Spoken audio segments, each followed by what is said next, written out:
രണ്ട് പാട്ടിനിടയ്ക്ക് വരുന്നൊരു സാധനം അതിഗംഭീരമായി. ദൈവം അനുഗ്രഹിക്കട്ടെ കർത്താവ്. അപ്പോൾ നമ്മുടെ ഈ പാട്ട് എല്ലാവർക്കും മനസ്സിലാവും, ദൂരെയുള്ളവർക്കൊക്കെ പാട്ടൊക്കെ മനസ്സിലാവും. ഈ പാട്ട് കഴിഞ്ഞിട്ട് നമുക്കൊരു അന്യഭാഷയും ആരാധനയൊക്കെ ഉണ്ടല്ലോ. അത് സത്യം പറഞ്ഞാൽ ഒരാൾക്കും ദൂരെയുള്ളവർക്ക് മനസ്സിലാക്കാൻ പറ്റുന്നില്ല. നമ്മുടെ ഇടയിലിരിക്കുന്നവർക്ക് പോലും ചിലർക്ക് മനസ്സിലായിട്ടില്ല. പിന്നെ നമുക്കിതിൻ്റെ ഒന്നും ഒരു അസ്വസ്ഥത ഉണ്ടാകാത്തതിൻ്റെ കാരണം നമ്മളിതിൻ്റെ ഇടയ്ക്കായി പോയതുകൊണ്ടാണ്. നമ്മളൊരു 500 മീറ്റർ ദൂരെ നിന്ന് കേൾക്കുകയാണെങ്കിൽ എന്നാ ഒച്ചപ്പാടാന്നറിയാം. അപ്പോൾ നാട്ടുകാരിതിനെക്കുറിച്ച് പരാതി പറയും, നിങ്ങളുടെ എന്തോ ശബ്ദമാണ്, എന്തോ ഒച്ചപ്പാടാണ്, എന്തോ ബഹളമാണ്. അത് തെറ്റൊന്നുമല്ല, ശരിയായി പറയുന്നത്. എന്തുകൊണ്ടാണ് അവർക്കത് ഒച്ചപ്പാടും നമുക്കിതൊരു വലിയ സന്തോഷമാകാനുള്ള കാര്യം എന്താണ്? അതിൻ്റെ ഉത്തരവേ പറയുന്നത്. ഞങ്ങൾ തീർത്ത സ്നേഹത്തോടെ പറയുകയാണ് നാട്ടുകാരോട്, സുവിശേഷം അകലെ നിന്നുകൊണ്ടല്ല കേൾക്കേണ്ടത്.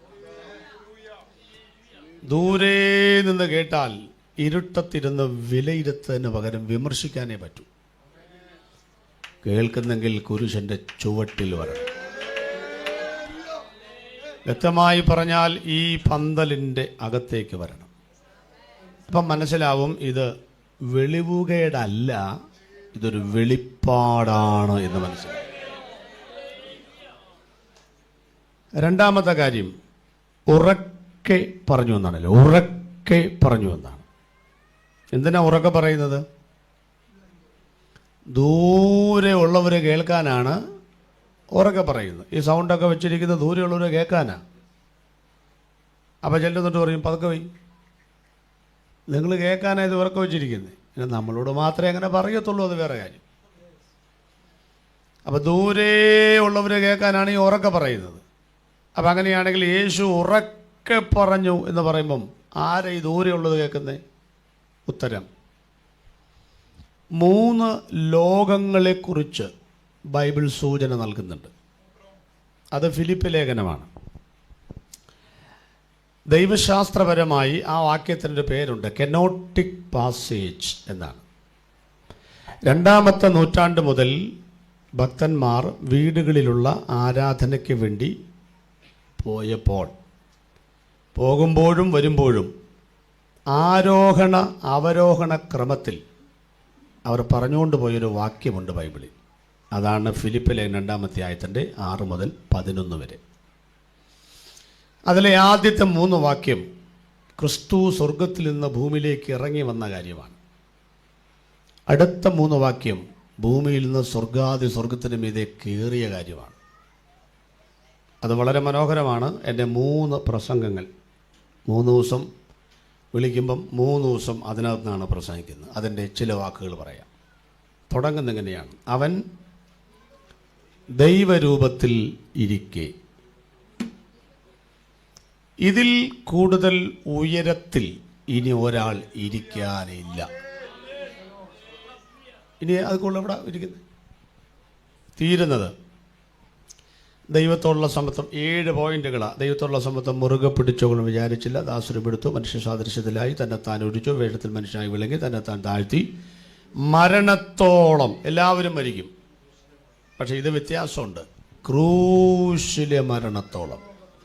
ഇതിൽ കൂടുതൽ ഇനി ഒരാൾ താഴാനുമില്ല. അപ്പോൾ 2 വാക്ക് ഒന്നുകൂടെ കണക്ട് ചെയ്യണം. ഇതിൽ കൂടുതൽ ഉയരത്തിൽ ഇനി ഒരാൾ ഇരിക്കാനില്ല.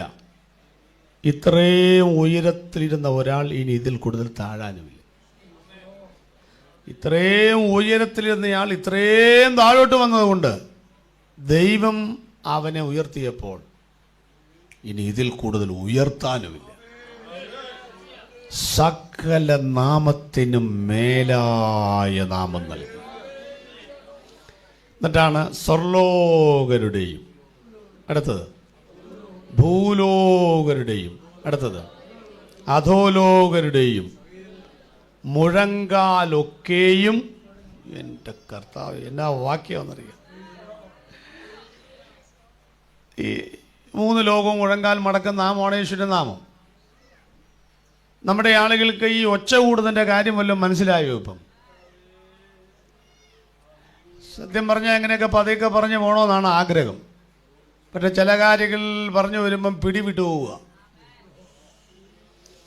നമ്മൾ ഈ ഇരിക്കുന്ന ആളുകളുടെ എണ്ണത്തിനനുസരിച്ചല്ല നമ്മൾ സ്തുതി പറയുന്നത്, മറിച്ച് നടുക്ക് വന്ന് ആഗതനായിരിക്കുന്ന ദൈവത്തിൻ്റെ മഹത്വത്തിനനുസരിച്ചാണ് നമ്മൾ ദൈവത്തെ സ്തുതിക്കുന്നത്.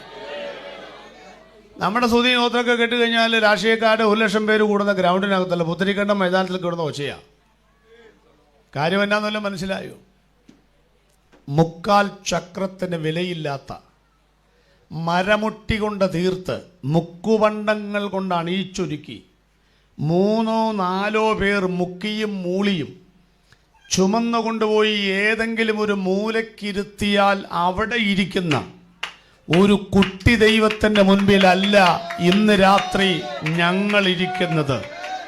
3 ലോകവും മുഴങ്കാൽ മടക്കുവാൻ യോഗ്യമായ നാമമുണ്ടെങ്കിൽ ആ നാമത്തിൻ്റെ മുൻപിലാണ് ഞങ്ങൾ ഇരിക്കുന്നത് എന്ന് ഞാൻ പറയുമ്പോൾ അതിനകത്തൊരു അന്തസ്സും അഭിമാനവും തോന്നുന്നവരുണ്ടെങ്കിൽ 3 ലോകവും മുഴങ്കാൽ മടക്കുവാൻ യോഗ്യമായ യേശുവിന്റെ നാമത്തിന് മുൻപാകെ 2 കരവും ചേർത്തൊന്ന് അടിച്ചിട്ട് പറയണം, ഈ നാമത്തിന് പകരം വെക്കാൻ ലോകത്തിൽ വേറെ ഒരു നാമമില്ല.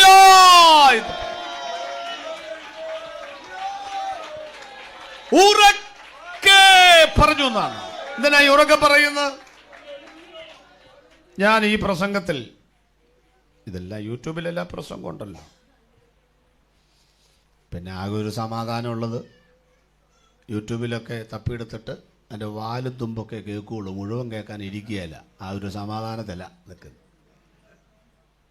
പിന്നെ മിക്കവാറും സഹോദരിമാർ അടുക്കള പണി ചെയ്യുമ്പോഴല്ല ഇത് എത്ര പേരോട് പറയും, ഞാൻ പാസ്റ്ററിൻ്റെ പ്രസംഗം എന്നും കേൾക്കുന്നുണ്ട്.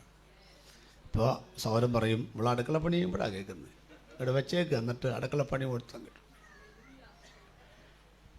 അപ്പോൾ കുറച്ചൊക്കെ കേൾക്കുന്നുണ്ട്. സഖാവ് EMS നമ്പൂതിരിപ്പാട് ഒരു കാൽനട പ്രചരണ യാത്രയിൽ സംസാരിക്കുവാൻ വേണ്ടി തൻ്റെ അംബാസഡർ കാറിൽ യാത്ര ചെയ്യുകയാണ്.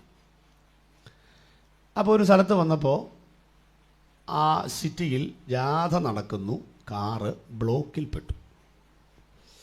അപ്പോൾ ഒരു ഉപദേശി വഴിയിൽ നിന്ന് പ്രസംഗിക്കുകയാണ് കേട്ടോ. ഈ കവല ഉപദേശിമാർ നമ്മുടെ ഈ തിരുവല്ലയൊക്കെ ചെന്ന് എപ്പോഴും കാണാം. ഈ റോഡ് സൈഡിൽ നിന്നുകൊണ്ട് പ്രസംഗിക്കുന്ന ഉപദേശിമാരെ ആരും അത്ര വില കൽപ്പിച്ചിട്ടില്ല. പക്ഷേ ഈ മൈക്കിൽ കൂടെ ഞാൻ പറയുകയാണ്, ഇൻ്റർനാഷണൽ ക്രൂസൈഡ് പ്രസംഗകർ അതിൻ്റെ താഴെ വരും.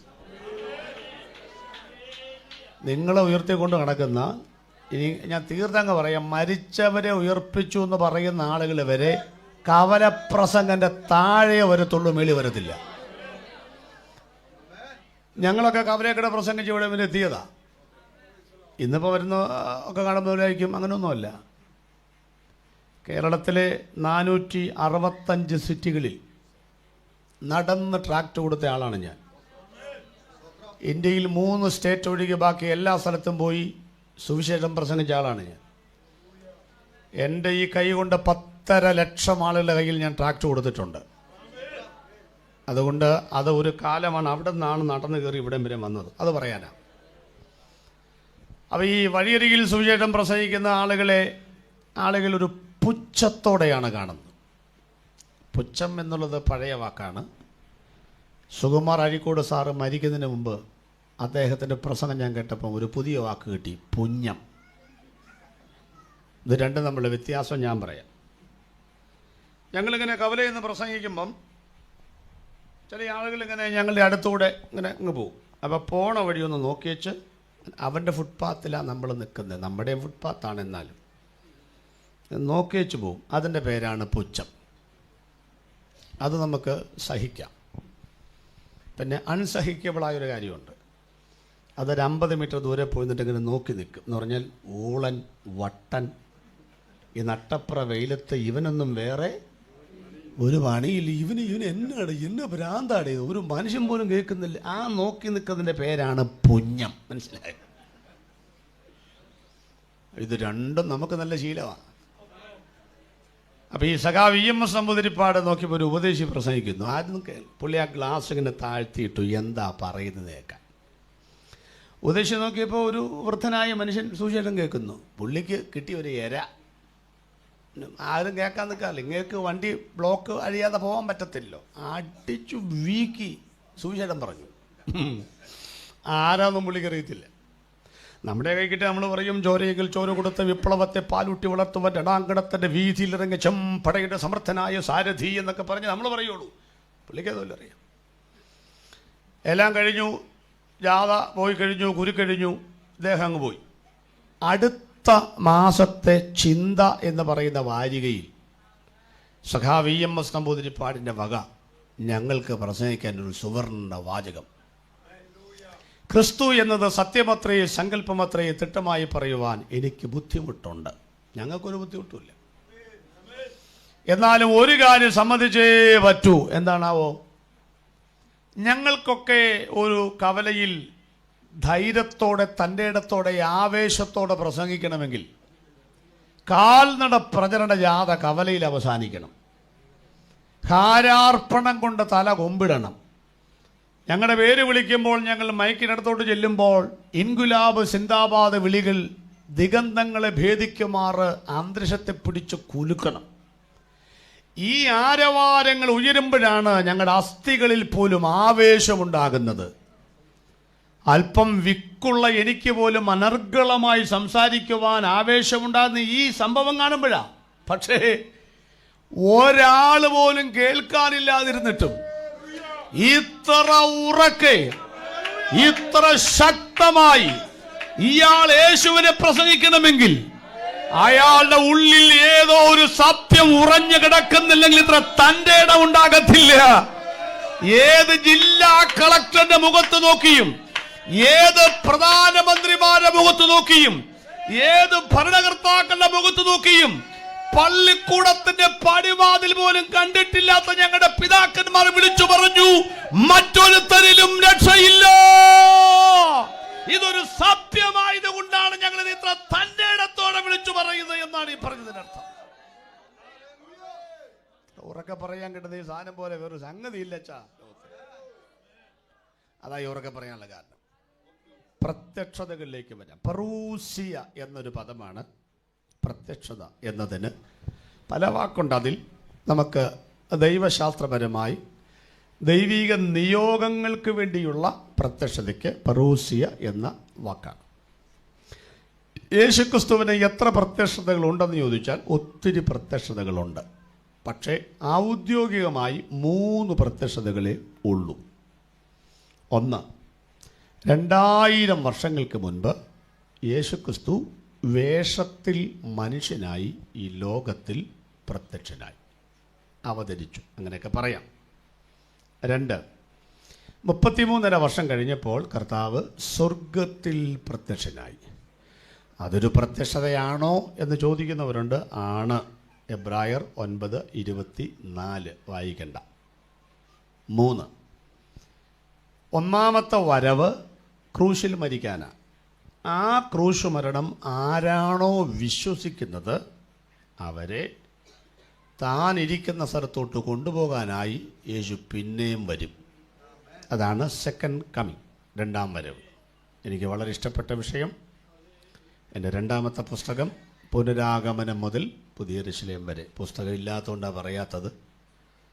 1000 കോപ്പി വെച്ചാണ് അടിച്ചുകൊണ്ടിരുന്നത്. 450 രൂപ വിലയുള്ള പുസ്തകം. ദൈവദാസന്മാരത് ആവേശത്തോടെ സ്വീകരിച്ചതുകൊണ്ട് ഇവിടെ എത്തിയപ്പോഴേക്കും 3ാമത്തെ എഡിഷനും തീർന്നു. 6 കൊണ്ടുവന്നാണ്. ഇപ്പം എത്ര ഉണ്ട്? 5 ഉള്ളൂ. 4 ഉള്ളൂ എന്ന് തോന്നുന്നു. ഒരു ഒരെണ്ണം ബുക്ക് 4 ഉള്ളൂ. അതോർണം ആരോ പറഞ്ഞിട്ടുണ്ട്. അപ്പോൾ ഇനി ആ പുസ്തകമില്ല. യേശുവിൻ്റെ വരവ് മുതൽ നിത്യത വരെയുള്ള 150 കാര്യങ്ങൾ 71 അധ്യായത്തിലൂടെ 8 വർഷത്തെ പണി എൻ്റെ പിന്നിലുണ്ട്. അത് എഴുതിയ പുസ്തകമാണ്. അത്രയും കോപ്പിയേ ഉള്ളൂ. അടുത്ത എഡിഷൻ വരുമ്പോൾ 50 രൂപ ചിലപ്പോൾ കൂടുമായിരിക്കും. അത്യാവശ്യമുള്ളവർക്ക് അത് വാങ്ങാം. ഒരു ദൈവദാസന് ഒരു സഭയിൽ 3 കൊല്ലം കർത്താവിൻ്റെ വരവിനെക്കുറിച്ച് ക്ലാസ് എടുക്കാം. അത്രയും മതി. പുസ്തകമില്ലല്ലോ അത്. അപ്പോൾ ഈ 3 പ്രത്യക്ഷതകൾ എന്തിനാ യേശു വരുന്നതെന്നറിയാമോ? അതും പറയാം. എന്തിനാണ് കർത്താവ് ഈ ഭൂമിയിൽ വന്നത്? അപ്പോൾ നമ്മൾ പറയും കണ്ടമാനം കാര്യങ്ങൾക്കാണ്. 35-ലേറെ അത്ഭുതങ്ങൾ തന്നെ കർത്താവ് ചെയ്തിട്ടുണ്ട്, ഇല്ലേ? അതിലേറെ എന്നാണ്. 33.5 വർഷം ജീവിച്ചു, അതിനെ 3 തിരിച്ചു. 12, 18, 3.5. 35-ലേറെ അത്ഭുതങ്ങൾ.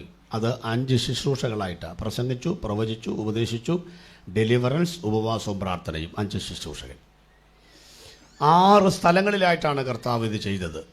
വീട്ടിൽ, ശവക്കോട്ടയിൽ, പള്ളിയിൽ, വഴിയിൽ, കടലിൽ, കരയിൽ. നമ്മൾ ജനിക്കുന്ന അന്നൊക്കെ വീട്ടിൽ, മരിച്ചടക്കപ്പെടുന്നത് ശവക്കോട്ടയിൽ.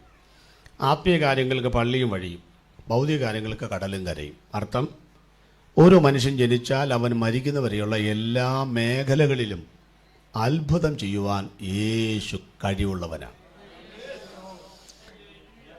പക്ഷേ യേശു എമ്മൗസിലേക്ക് പോയി ശിഷ്യന്മാർക്ക് പ്രത്യക്ഷനായി, സ്ത്രീകൾക്ക് പ്രത്യക്ഷനായി. പൗലോസിൻ്റെ ഭാഷ അറിയാമല്ലോ. ഒടുവിൽ അകാല പ്രജ പോലെയുള്ള, അതൊന്നുമല്ല ഈ പറയുന്നത്. ദൈവത്തിൻ്റെ പദ്ധതി പ്രകാരം പൂർത്തീകരണത്തിന് വേണ്ടി 3 കാര്യങ്ങൾക്കാണ് യേശു വന്നത്.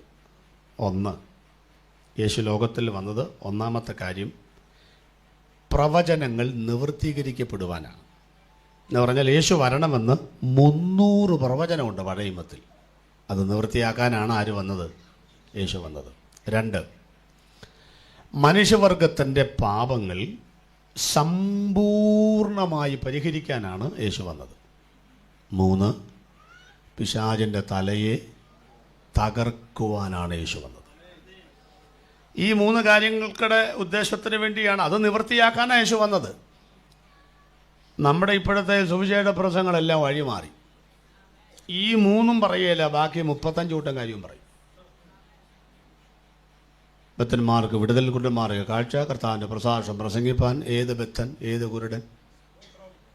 ആകെ 3 കുരുടന്മാരെ യേശു സൗഖ്യമാക്കിയിട്ടുള്ളൂ. ആകെ 3 മരിച്ചവരെ ഏൽപ്പിച്ചിട്ടുള്ളൂ. അതിനർത്ഥം ഈ 33.5 കൊല്ലം ആരും വേറെ ചത്തില്ലെന്നാണോ? വേറെ ആർക്കും രോഗമില്ലെന്നാണോ? ഇതിനൊന്നും അല്ലെന്നേ യേശു വന്നത്. ആളുകളിപ്പോൾ വേറെ ഒരു സുവിശേഷത്തിൻ്റെ പുറകെ നടക്കുന്നേ. ഞാനിപ്പോൾ ഇങ്ങോട്ട് പോരുന്ന വഴി ഒരു 4 മണിയാകുമ്പം ഒരു ചായ കുടിക്കുന്ന ശീലമുണ്ട് വഴിയിലൊക്കെ. അത് വഴിയിലൊരു ചായ അതാ ഏറ്റവും ഇഷ്ടം. അപ്പോൾ ഒരു ചായയും ഇഷ്ടപ്പെട്ട പലഹാരമൊക്കെ പോകണ്ടെന്ന് പറഞ്ഞാൽ മനസ്സിലായില്ല.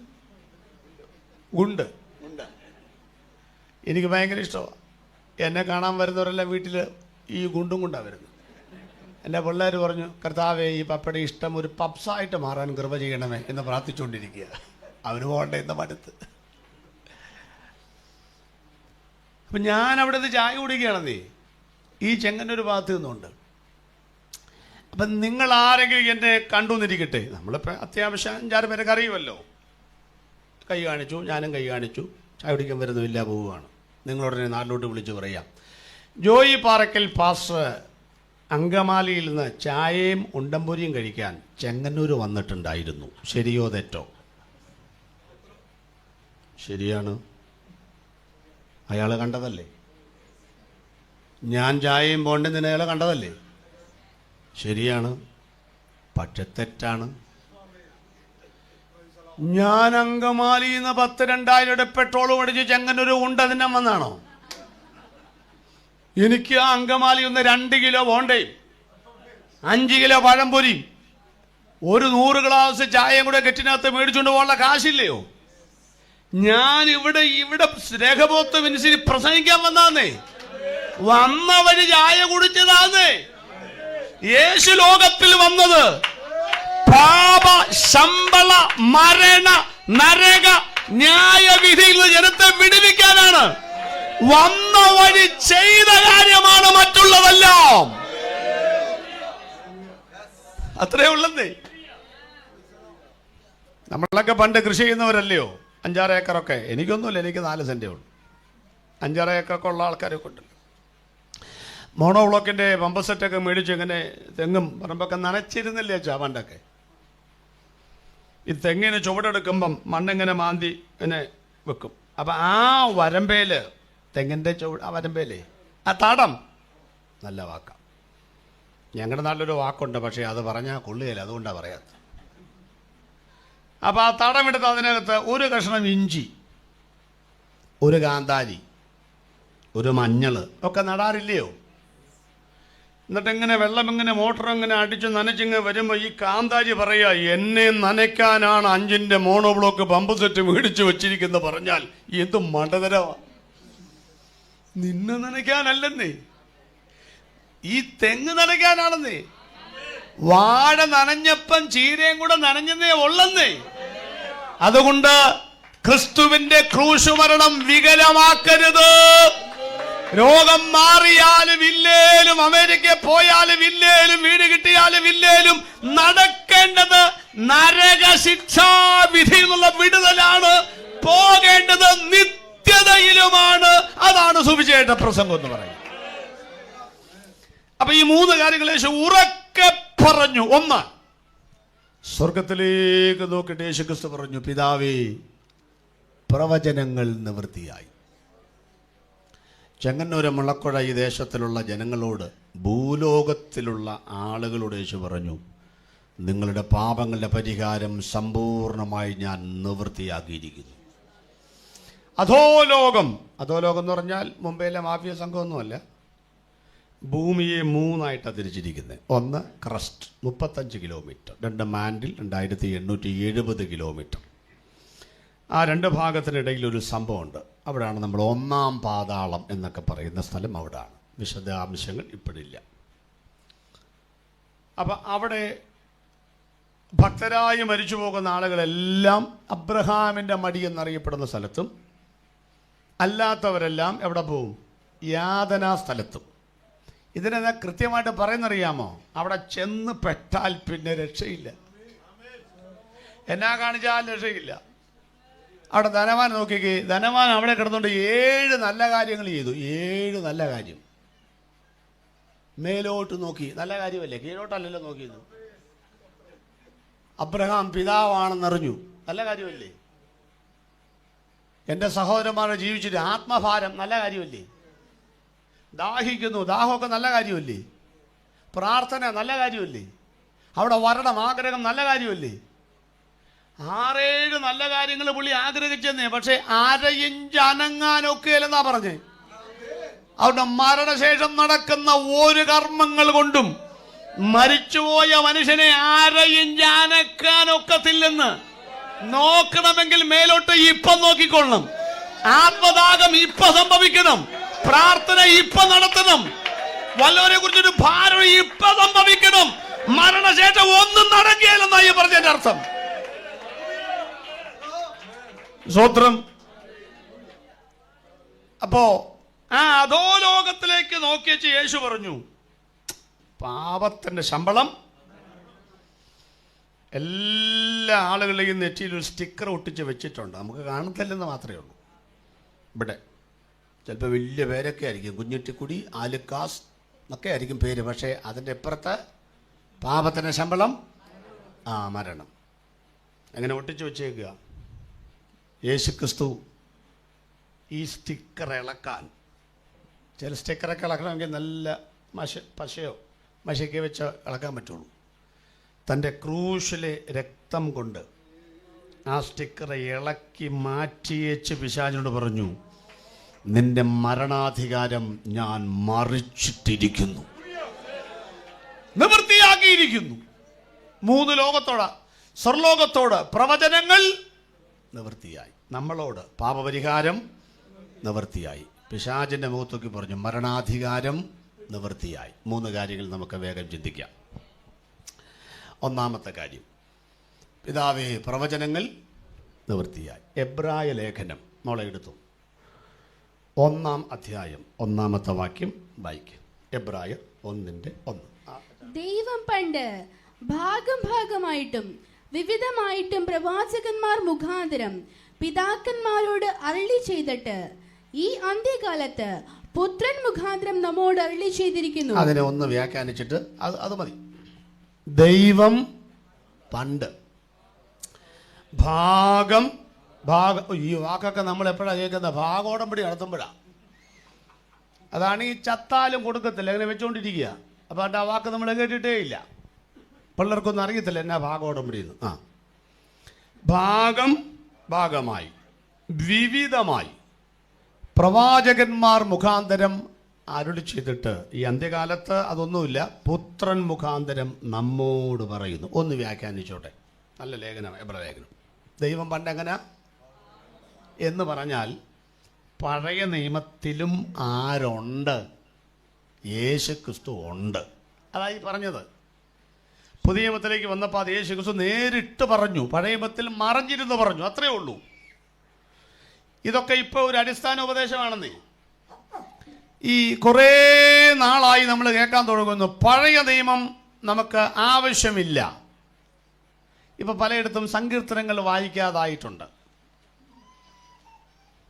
അല്ല, ചിലർ വായിച്ചിട്ടും കാര്യമില്ല. നാളെ 45-ാം സങ്കീർത്തനം വായിച്ചപ്പോൾ കല്യാണത്തിന് തെറ്റിച്ചാ വായിച്ചേ. എനിക്ക് തോന്നുന്നു ഒരു 45-ാം സങ്കീർത്തനമൊക്കെ നമ്മളൊരു ഏറ്റവും കൂടുതൽ കേട്ടിരിക്കുന്നതല്ലയോ. അത് ഇപ്പോഴും തെറ്റിക്കുക എന്ന് പറഞ്ഞാൽ പിന്നെ വായിച്ചിട്ട് കാര്യമുണ്ടോ? ചിലക്ക് പറ്റുന്ന സങ്കീർത്തനം കാണാൻ മേല, കാരണം മുഷിഞ്ഞിരിക്കുക. വൈകുന്നേരം പെട്ടെന്ന് കഞ്ഞി കുടിക്കാൻ ഏറ്റവും നല്ല പുസ്തകം ഏതാ? സങ്കീർത്തനം. ഒന്ന് ഇടവിട്ട വരികളെ അതിനകത്തുള്ളൂ.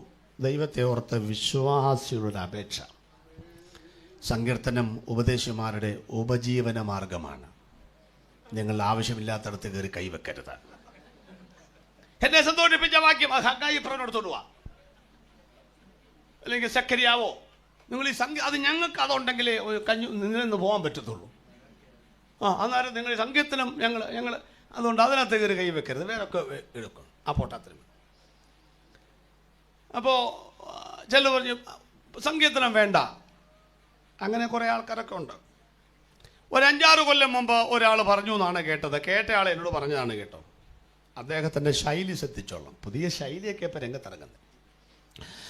പഴയ നിയമം വേണ്ട എന്ന് നിങ്ങൾ കേട്ടിട്ടുണ്ടല്ലോ. ഞാനോ നിങ്ങളോട് പറയുന്നത് പുതിയ നിയമം വേണ്ട. അതിൻ്റെ കാരണം കൂടെ കേട്ടോ. നമ്മൾ അപ്പോസ്തോലിക സഭയാണ്. അപ്പോസ്തലന്മാർ ബൈബിൾ വെച്ചോണ്ടാണോ പ്രസംഗിച്ചേ? അല്ല.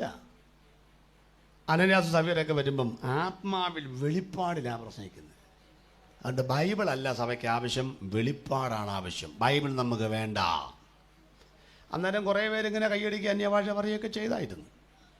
ഞാൻ കേട്ടതാണ്, കണ്ടതല്ല. അപ്പോൾ അത് കേട്ട ആൾ എന്നോട് പറഞ്ഞു, പക്ഷേ പഴയ നിയമം വേണ്ട നമ്മൾ കേൾക്കാൻ തുടങ്ങിയിട്ട് കുറച്ച് നാളായി. ഇങ്ങനെ പറഞ്ഞു പുതിയ നിയമം വേണ്ട. പാസ്റ്റർ എന്തോ പറയുന്നു?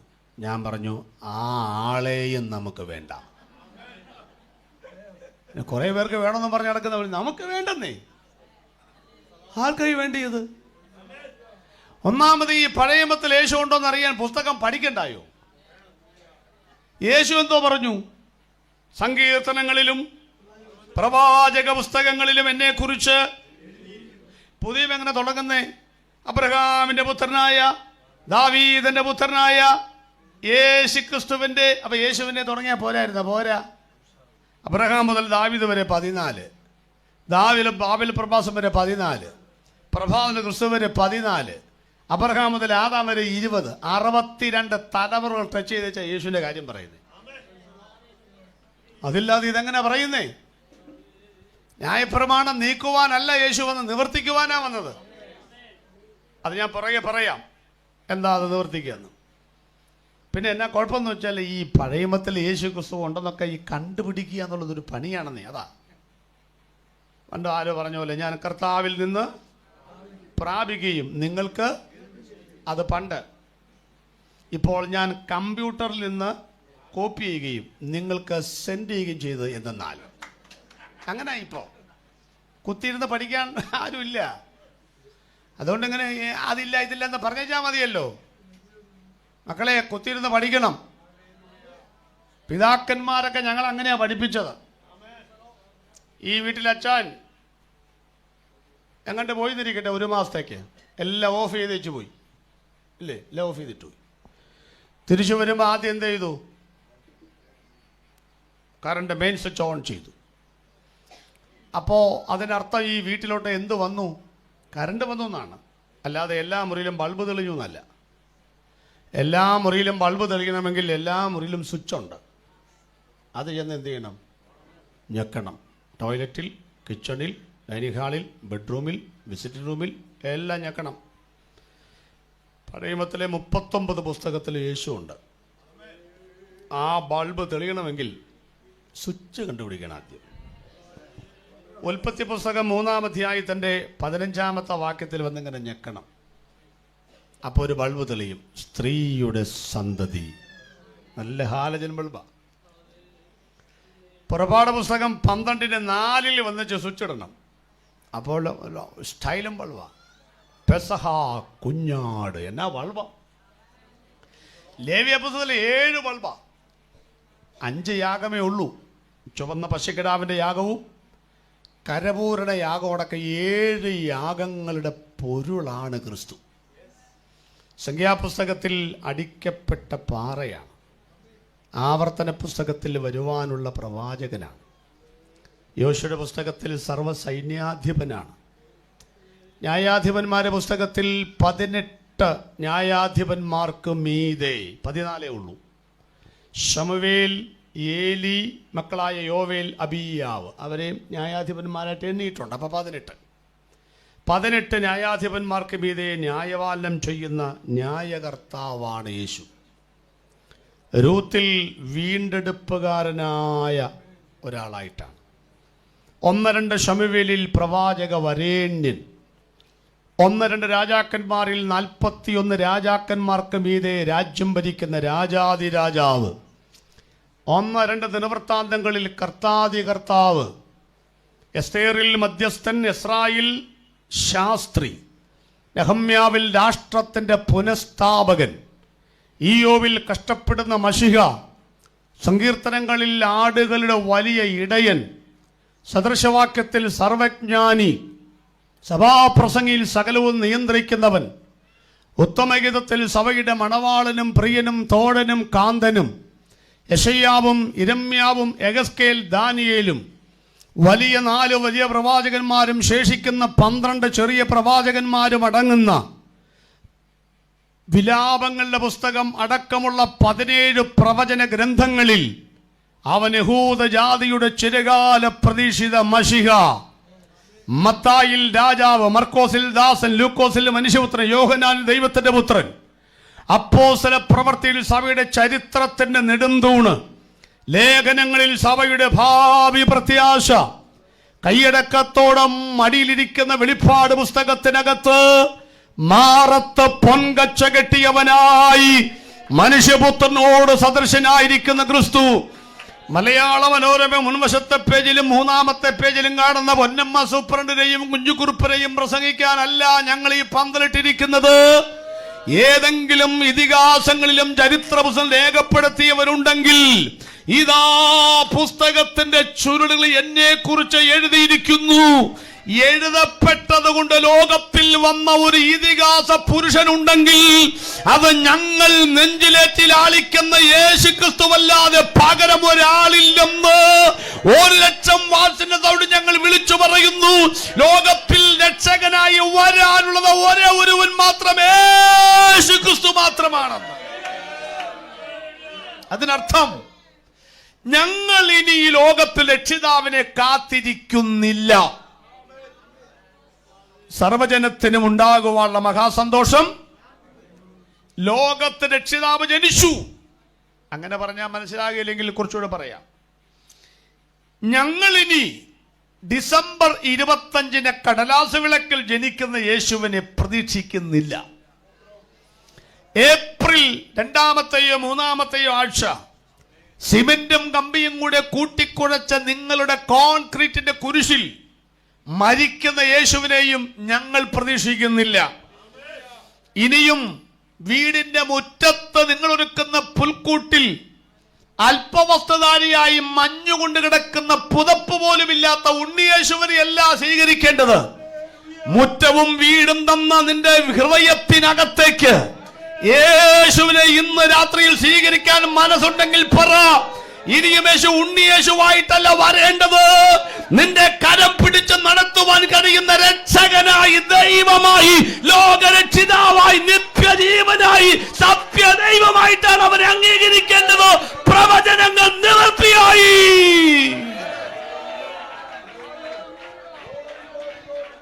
ദൈവം പണ്ട്. അടുത്തത് വിവിധമായി. അതെന്നാ ഈ വിവിധ സ്റ്റൈലിൽ, വിവിധ രീതികളിൽ നിന്നാണ്. അത് ഞാനിങ്ങനെ പറയുന്നതിനേക്കാൾ നല്ലതൊരു ഉദാഹരണം പറയുന്ന, ഞാൻ ഇന്ത്യ പെന്തക്കോസ്ത് ദൈവസഭയിലെ ഒരു പഴയ സീനിയർ പാസ്റ്റർ മരിച്ചുപോയി. 100 വയസ്സ് കഴിഞ്ഞ് ഞാൻ മരിച്ചത്. അവർക്കൊക്കെ അങ്ങനെ ആയുസ്സുണ്ട്. അദ്ദേഹത്തിൻ്റെ കൂടെ നടന്ന ഉപദേശപ്പണി പഠിച്ചത്. അതിൻ്റെ ഗുണമേ ഉള്ളൂ. ഈ ക്ലീനറായി നടന്ന ഡ്രൈവറായാൽ വണ്ടി വഴി കിടക്കുകയില്ല. ബോണറ്റൊക്കെ പൊക്കി 2 വയറൊക്കെ കടിച്ച് എവിടെയൊക്കെ കൂട്ടിപ്പിടിപ്പിച്ച് പത്രക്കാരെയും പാൽക്കാരെയും കൊണ്ടൊക്കെ തള്ളി വണ്ടി എടുത്തോണ്ടു. ഡ്രൈവിംഗ് സ്കൂളിൽ പോയി പഠിച്ചാൽ വണ്ടി കേടായാൽ അവിടെ കിടക്കും. കാരണം ബോണറ്റ് പൊക്കുന്ന സ്വിച്ച് എവിടാന്ന് പോലും ഇതുവരെ ഈ പുള്ളിക്ക് ഈ സാധനം മാത്രമേ ഉള്ളൂ. ക്ലച്ചും ബ്രേക്കും ലാഭമുള്ള കാലയില. അത് ഞാൻ ഇപ്പോഴും പറയുന്ന, ഉപദേശിപ്പണി ചെയ്യാൻ ആഗ്രഹിക്കുന്നവരുണ്ടെങ്കിൽ ഏതേലും ഉപദേശിയുടെ പുറകെ തന്നെ നടന്ന് പഠിക്കണം. അതിന് പ്രത്യേക കോഴ്സൊക്കെ ഉണ്ട്. അച്ഛാ പാടളമാണ്. നമ്മൾ ബൈബിൾ കോളേജൊക്കെ പഠിച്ചു ഞങ്ങൾക്ക് കൊണ്ടുപോയി. ഞങ്ങളുടെ ബൈബിൾ കോളേജിലൊക്കെ എത്ര പേരെന്നറിയാമോ? 160 പേരാണ് പഠിക്കുന്നത്. 1-2 പേര് ഈ യോത്തേക്കുള്ള ആൾ പഠിക്കുന്നുണ്ട്. മാസത്തിൽ 3 ദിവസത്തെ ക്ലാസ്. കേരളത്തിലെ 20 കൺവെൻഷൻ പ്രസംഗർ വന്ന് ക്ലാസ് എടുക്കുന്നു. അയാളുടെ അങ്ങനെയുള്ള BTH കൊടുക്കുന്നു. താമസം, ആഹാരം, വിദ്യാഭ്യാസം എല്ലാം സൗജന്യമാണ്. 160 പേര് പഠിക്കുന്നുണ്ട്. BTHും ബീഡിയും ഉണ്ടായിട്ട് കാര്യമുണ്ടോ? പണ്ടാരോ പറഞ്ഞ പോലെ തീപ്പെട്ടി വേണ്ടായോ? ഈ വീഡിയോ കൊണ്ട് നടന്നു വെച്ചാൽ കത്തിക്കാൻ തീപ്പെട്ടി വേണ്ടേ? ഇപ്പോൾ വീഡിയോ എവിടെ നിന്ന് കിട്ടും? കോളേജിൽ നിന്നും തീപ്പെട്ടി അവിടെ നിന്നും മേടിച്ചോളാം. എന്നാലേ സംഗതി അടക്കത്തുള്ളത് പറഞ്ഞതിൻ്റെ അർത്ഥം മനസ്സിലായോ? അതിനാ യുവദേശിമാരെ പുറകെ കിടന്ന് വല്ലതൊക്കെ പഠിക്കണമെന്ന് പറയുന്നത്. അപ്പോൾ ഞങ്ങളുടെ ഉപദേശിമാർ പറയുന്ന പണ്ടത്തെ ഉദാഹരണം പറയാം. ഭാഗമായി വിവിധ സ്റ്റൈൽ അത് പറയാൻ പോവാ. യേശു മരിച്ചു കഴിഞ്ഞ് എങ്ങോട്ടാ പോയത്? സ്വർഗത്തിലേക്കല്ല. 3 ദിവസം എവിടെയാ പോയത്? 1-ാം പാതാളം. 1-ാം പാതാളത്തിൽ ആരാ ഉള്ളതെന്ന് അറിയാമോ? ആദാം മുതൽ യോഹന്നാൻ വരെയുള്ള ഭക്തന്മാരാണ് അവിടെ ഉള്ളത്. അപ്പോൾ ഈ വേദി 1-ാം പാതാളമാണെന്നങ്ങ് വിചാരിക്കേ, ഒരു വിചാരം. അപ്പോൾ അധ്യക്ഷൻ ഇരിക്കുന്ന പോലെ ഇരിപ്പുണ്ടാവും? യേശു ചെന്നിട്ടില്ലെന്നേ, വരുന്നേ ഉള്ളൂ. പഴയമത്തിൽ ഏറ്റവും വലിയ ആൾ ആദാമല്ലേ, 1-ാമത്തെ അങ്ങേര്. അപ്പം അങ്ങേരായിരിക്കും മിക്കവാറും അധ്യക്ഷൻ. പിന്നെ വേണമെങ്കിൽ വൈസ് പ്രസിഡന്റ് അബ്രഹാം ആയിരിക്കും. അങ്ങനെ 2 പിതാക്കന്മാരാണ്. ഒന്ന് നരവംശത്തിൻ്റെ പിതാവാണ് ആര്? ആദാം. വിശ്വാസിയുടെ പിതാവാണ് ആര്?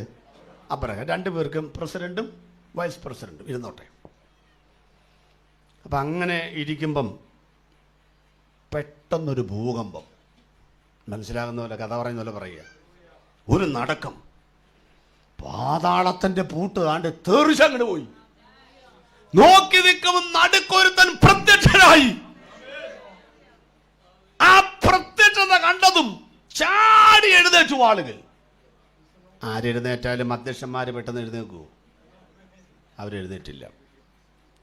ഇതൊക്കെ ഭാവനയാണ് കേട്ടോ, ഭാവന. ഞാൻ പോയി വന്ന പോലെയാണല്ലോ പറഞ്ഞേക്കരുത്. ഭാവന. നല്ല കാര്യം പറയാലോ. യേശു പതുക്കെ ആദാമിൻ്റെ അടുത്തോട്ട് നടന്ന് ചെല്ലുകയാണ് കേട്ടോ. എൻ്റെ അല്ല, ഉപദേശിമാർ പണ്ട് പറഞ്ഞ് പഠിപ്പിച്ച ഒന്നുകൂടെ ഇവിടെ പറയാം.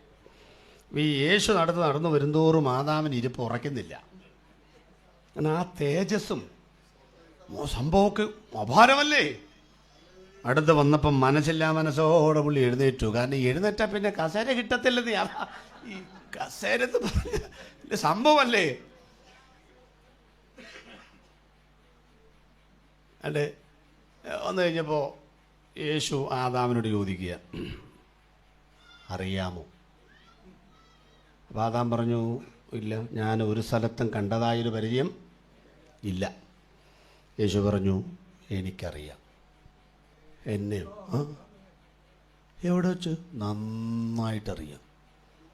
ഞെട്ടിപ്പോയി. 930 വയസ്സുള്ള ഞാൻ, 4000 കൊല്ലമായി ഇവിടെ കുത്തിയിരിക്കുന്ന ഞാൻ, 33 വയസ്സുള്ള ചെക്കൻ വന്നേച്ച് പറയാ എന്നെ അറിയാമെന്ന്. എവിടെ വെച്ച? യേശു പറഞ്ഞു, അങ്ങ് പണ്ട് ഏദൻ തോട്ടത്തിലായിരുന്നല്ലോ. ആയിരുന്നു, അതൊക്കെ കഥ പറഞ്ഞു തന്നിട്ടുണ്ടല്ലേ. അപ്പൊ ദൈവത്തിന്റെ സാന്നിധ്യമായിട്ട് ഇങ്ങനെ ഒരുമിച്ചൊക്കെ ഇങ്ങനെ ഞങ്ങൾ ഒരുമിച്ചായിരുന്നു, ഭയങ്കര ഫ്രണ്ട്ഷിപ്പായിരുന്നു. ഒന്നുകൂടെ കോളറൊക്കെ പിടിച്ചിട്ട്. ഈ പാപം ചെയ്തത് ഓർമ്മയുണ്ടോ? അയ്യോ, അതൊക്കെ മിണ്ടാതെ ഞാൻ ഇവിടുന്ന് ജീവിച്ചു പൊക്കോട്ടെ. പാപം ചെയ്തപ്പോൾ ആ മരത്തിൻ്റെ മറവിലേക്ക് പോയതും ഒരു ബുദ്ധി തോന്നി അത്തി ഇലയുടെ ഒരു ഉടുപ്പുണ്ടാക്കിയതും വെയിലാറിയപ്പോഴേക്കും ഇപ്പോഴത്തെ പിള്ളേരുടെ പാൻറ് പോലെ ചുരുങ്ങിപ്പോയതും നാണം കൊണ്ട് വിളിച്ചിട്ടും വരാതിരുന്നതും ഓർമ്മയുണ്ടോ?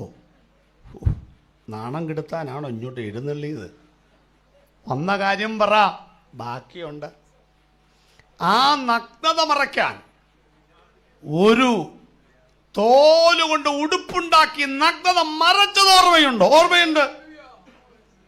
ആ തോല് എവിടുന്ന് വന്നു എന്ന് അച്ഛൻ വിചാരിച്ച് എവിടുന്നാ വന്നേ? ഒരു മൃഗം യാഗമാകാതെ തോലുണ്ടാവോ? ഉണ്ടാകത്തില്ല. ആരാ മൃഗം? ആരാ ആരാ ആരാ? ഞാനാണെന്ന്. മറവിടങ്ങളിൽ താങ്കൾ പോലും അറിയാതെ താങ്കൾക്ക് വേണ്ടി പാപപരിഹാര യാഗമായി തീർന്ന ആദാമ്യ വർഗത്തിന്റെ മുഴുവൻ പാപങ്ങളും താങ്കൾ പോലും അറിയാതെ യാഗമായി തീർന്ന ആ മറവിടങ്ങളിലെ കുഞ്ഞാടാണ് ഇപ്പം നിൽക്കുന്നത്. കുമ്പിട്ട് കാണും. ഞെട്ടിത്തെരിച്ച് നിൽക്കുമ്പം വെട്ടിത്തിരിഞ്ഞു യേശു നേരെ അബ്രഹാമിന്റെ അടുത്തോട്ട്. അബ്രഹാമിന്റെ കയ്യും കാലും മറച്ചിട്ട് പാടില്ല. 10 അടി അകലം വന്നപ്പോഴേ പറഞ്ഞു, പറയണ്ട, പിടികിട്ടി. ഇപ്പുറത്ത് ഇസാഖ് ചോദിച്ചു, ആരാ? ഡാ, നിന്നെ അറക്കാൻ വേണ്ടി ഞാൻ മോറിയ മലയിലേക്ക് പോയപ്പോഴേ അബ്രഹാമേ അബ്രഹാമേ ബാലന്റെ മേൽ കൈവെക്കരുത് പറഞ്ഞപ്പോ തിരിഞ്ഞു നോക്കിയപ്പം അന്ന് അവിടെ കൊമ്പ് കാറ്റിൽ കുരുങ്ങിയ യേശു പറഞ്ഞു 100 മാർക്ക്. 100 മാർക്ക്. ആ കോലാട്ടുകൊറ്റനായി വന്നു നിൽക്കുന്നത്. അങ്ങനെയാണ് ദൈവം പണ്ട് ഭാഗം ഭാഗമായി വിവിധ സ്റ്റൈലിൽ നോഗയുടെ കാലഘട്ടത്തിൽ ഉയർന്നു പൊങ്ങിയ പെട്ടകമായി, ന്യായാധിപന്മാരുടെ കാലഘട്ടത്തിൽ വിരിച്ച തോൽപ്പുറത്ത് പെയ്തിറങ്ങിയ മഞ്ഞായി, പഴയ നിലകളിൽ പല നിലകളിൽ ദൈവം പഴയമത്തിൽ ഉണ്ടായിരുന്നു. ആദിയിൽ വചനമുണ്ടായിരുന്നു. വചനം ദൈവത്തോട് കൂടെയായിരുന്നു. അതെങ്ങനെ വരുന്ന വഴിയായി പറഞ്ഞത്. അതുകൊണ്ട് അന്ത്യകാലത്ത് ഇനി പ്രവാചകന്മാരിൽ കൂടെയല്ല, ഇനി സംഭവങ്ങളിൽ കൂടെയല്ല, ഇനി ഭാഗം ഭാഗമായിട്ടല്ല, ഇനി വിവിധ രീതികളിലല്ല, ഇനി ദൈവത്തിന്റെ അരുളപ്പാട് ഒറ്റ മാർഗം. ആ മാർഗമാണ് മുറ്റത്ത് ഉയർന്നുകൊണ്ടിരിക്കുന്ന സുവിശേഷ പ്രസംഗം. ഈ ഒരു മാർഗമല്ലാതെ പുതിയ നിയമത്തിൽ മാനവജാതിയോട് ദൈവത്തിന് സംസാരിക്കാൻ വേറെ സിംബലുകളില്ല. ഞങ്ങൾ പറയുന്ന വചനത്തിനപ്പുറത്ത് ദൈവത്തിന് സുവിശേഷം അറിയിക്കാൻ വേറെ മാധ്യമങ്ങളില്ല, വേറെ മാർഗങ്ങളില്ല. അതാണ് ഇതുകൊണ്ട് സത്യവചനമാണെന്ന് പറയുന്നത്. പിതാവേ, 18 ന്യായാധിപന്മാർക്ക്, 41 രാജാക്കന്മാർക്ക്, കാലഘട്ടത്തിന്റെ യുഗപ്രഭാവ വീരന്മാരായ ഭക്ത ശിരോമണികൾക്ക്, മഹാപുരോഹിതന്മാർക്ക്, പ്രവാചകന്മാർക്ക് നിവൃത്തിയാക്കാൻ പറ്റാതിരുന്നതിനെ ഞാൻ 3.5 വർഷം കൊണ്ട് ക്രൂശിൽ നിവൃത്തിയാക്കിയിരിക്കുന്നു. 2 കരവും ചേർത്തടിച്ച് ദൈവത്തിന് സ്തോത്രം പറഞ്ഞ് സത്യവചനം കേട്ടു നീ വാ, നിത്യജീവൻ നിനക്കേകിടുമേ. സത്യവചനം കേട്ടു നീ വാ, നിത്യജീവൻ നിനക്കേകിടുമേ. നിൻ പേരും ജീവ പുസ്തകത്തിൽ ഉണ്മയായിന്നും എഴുതിയിടുമേ. നിൻ പേരും ജീവ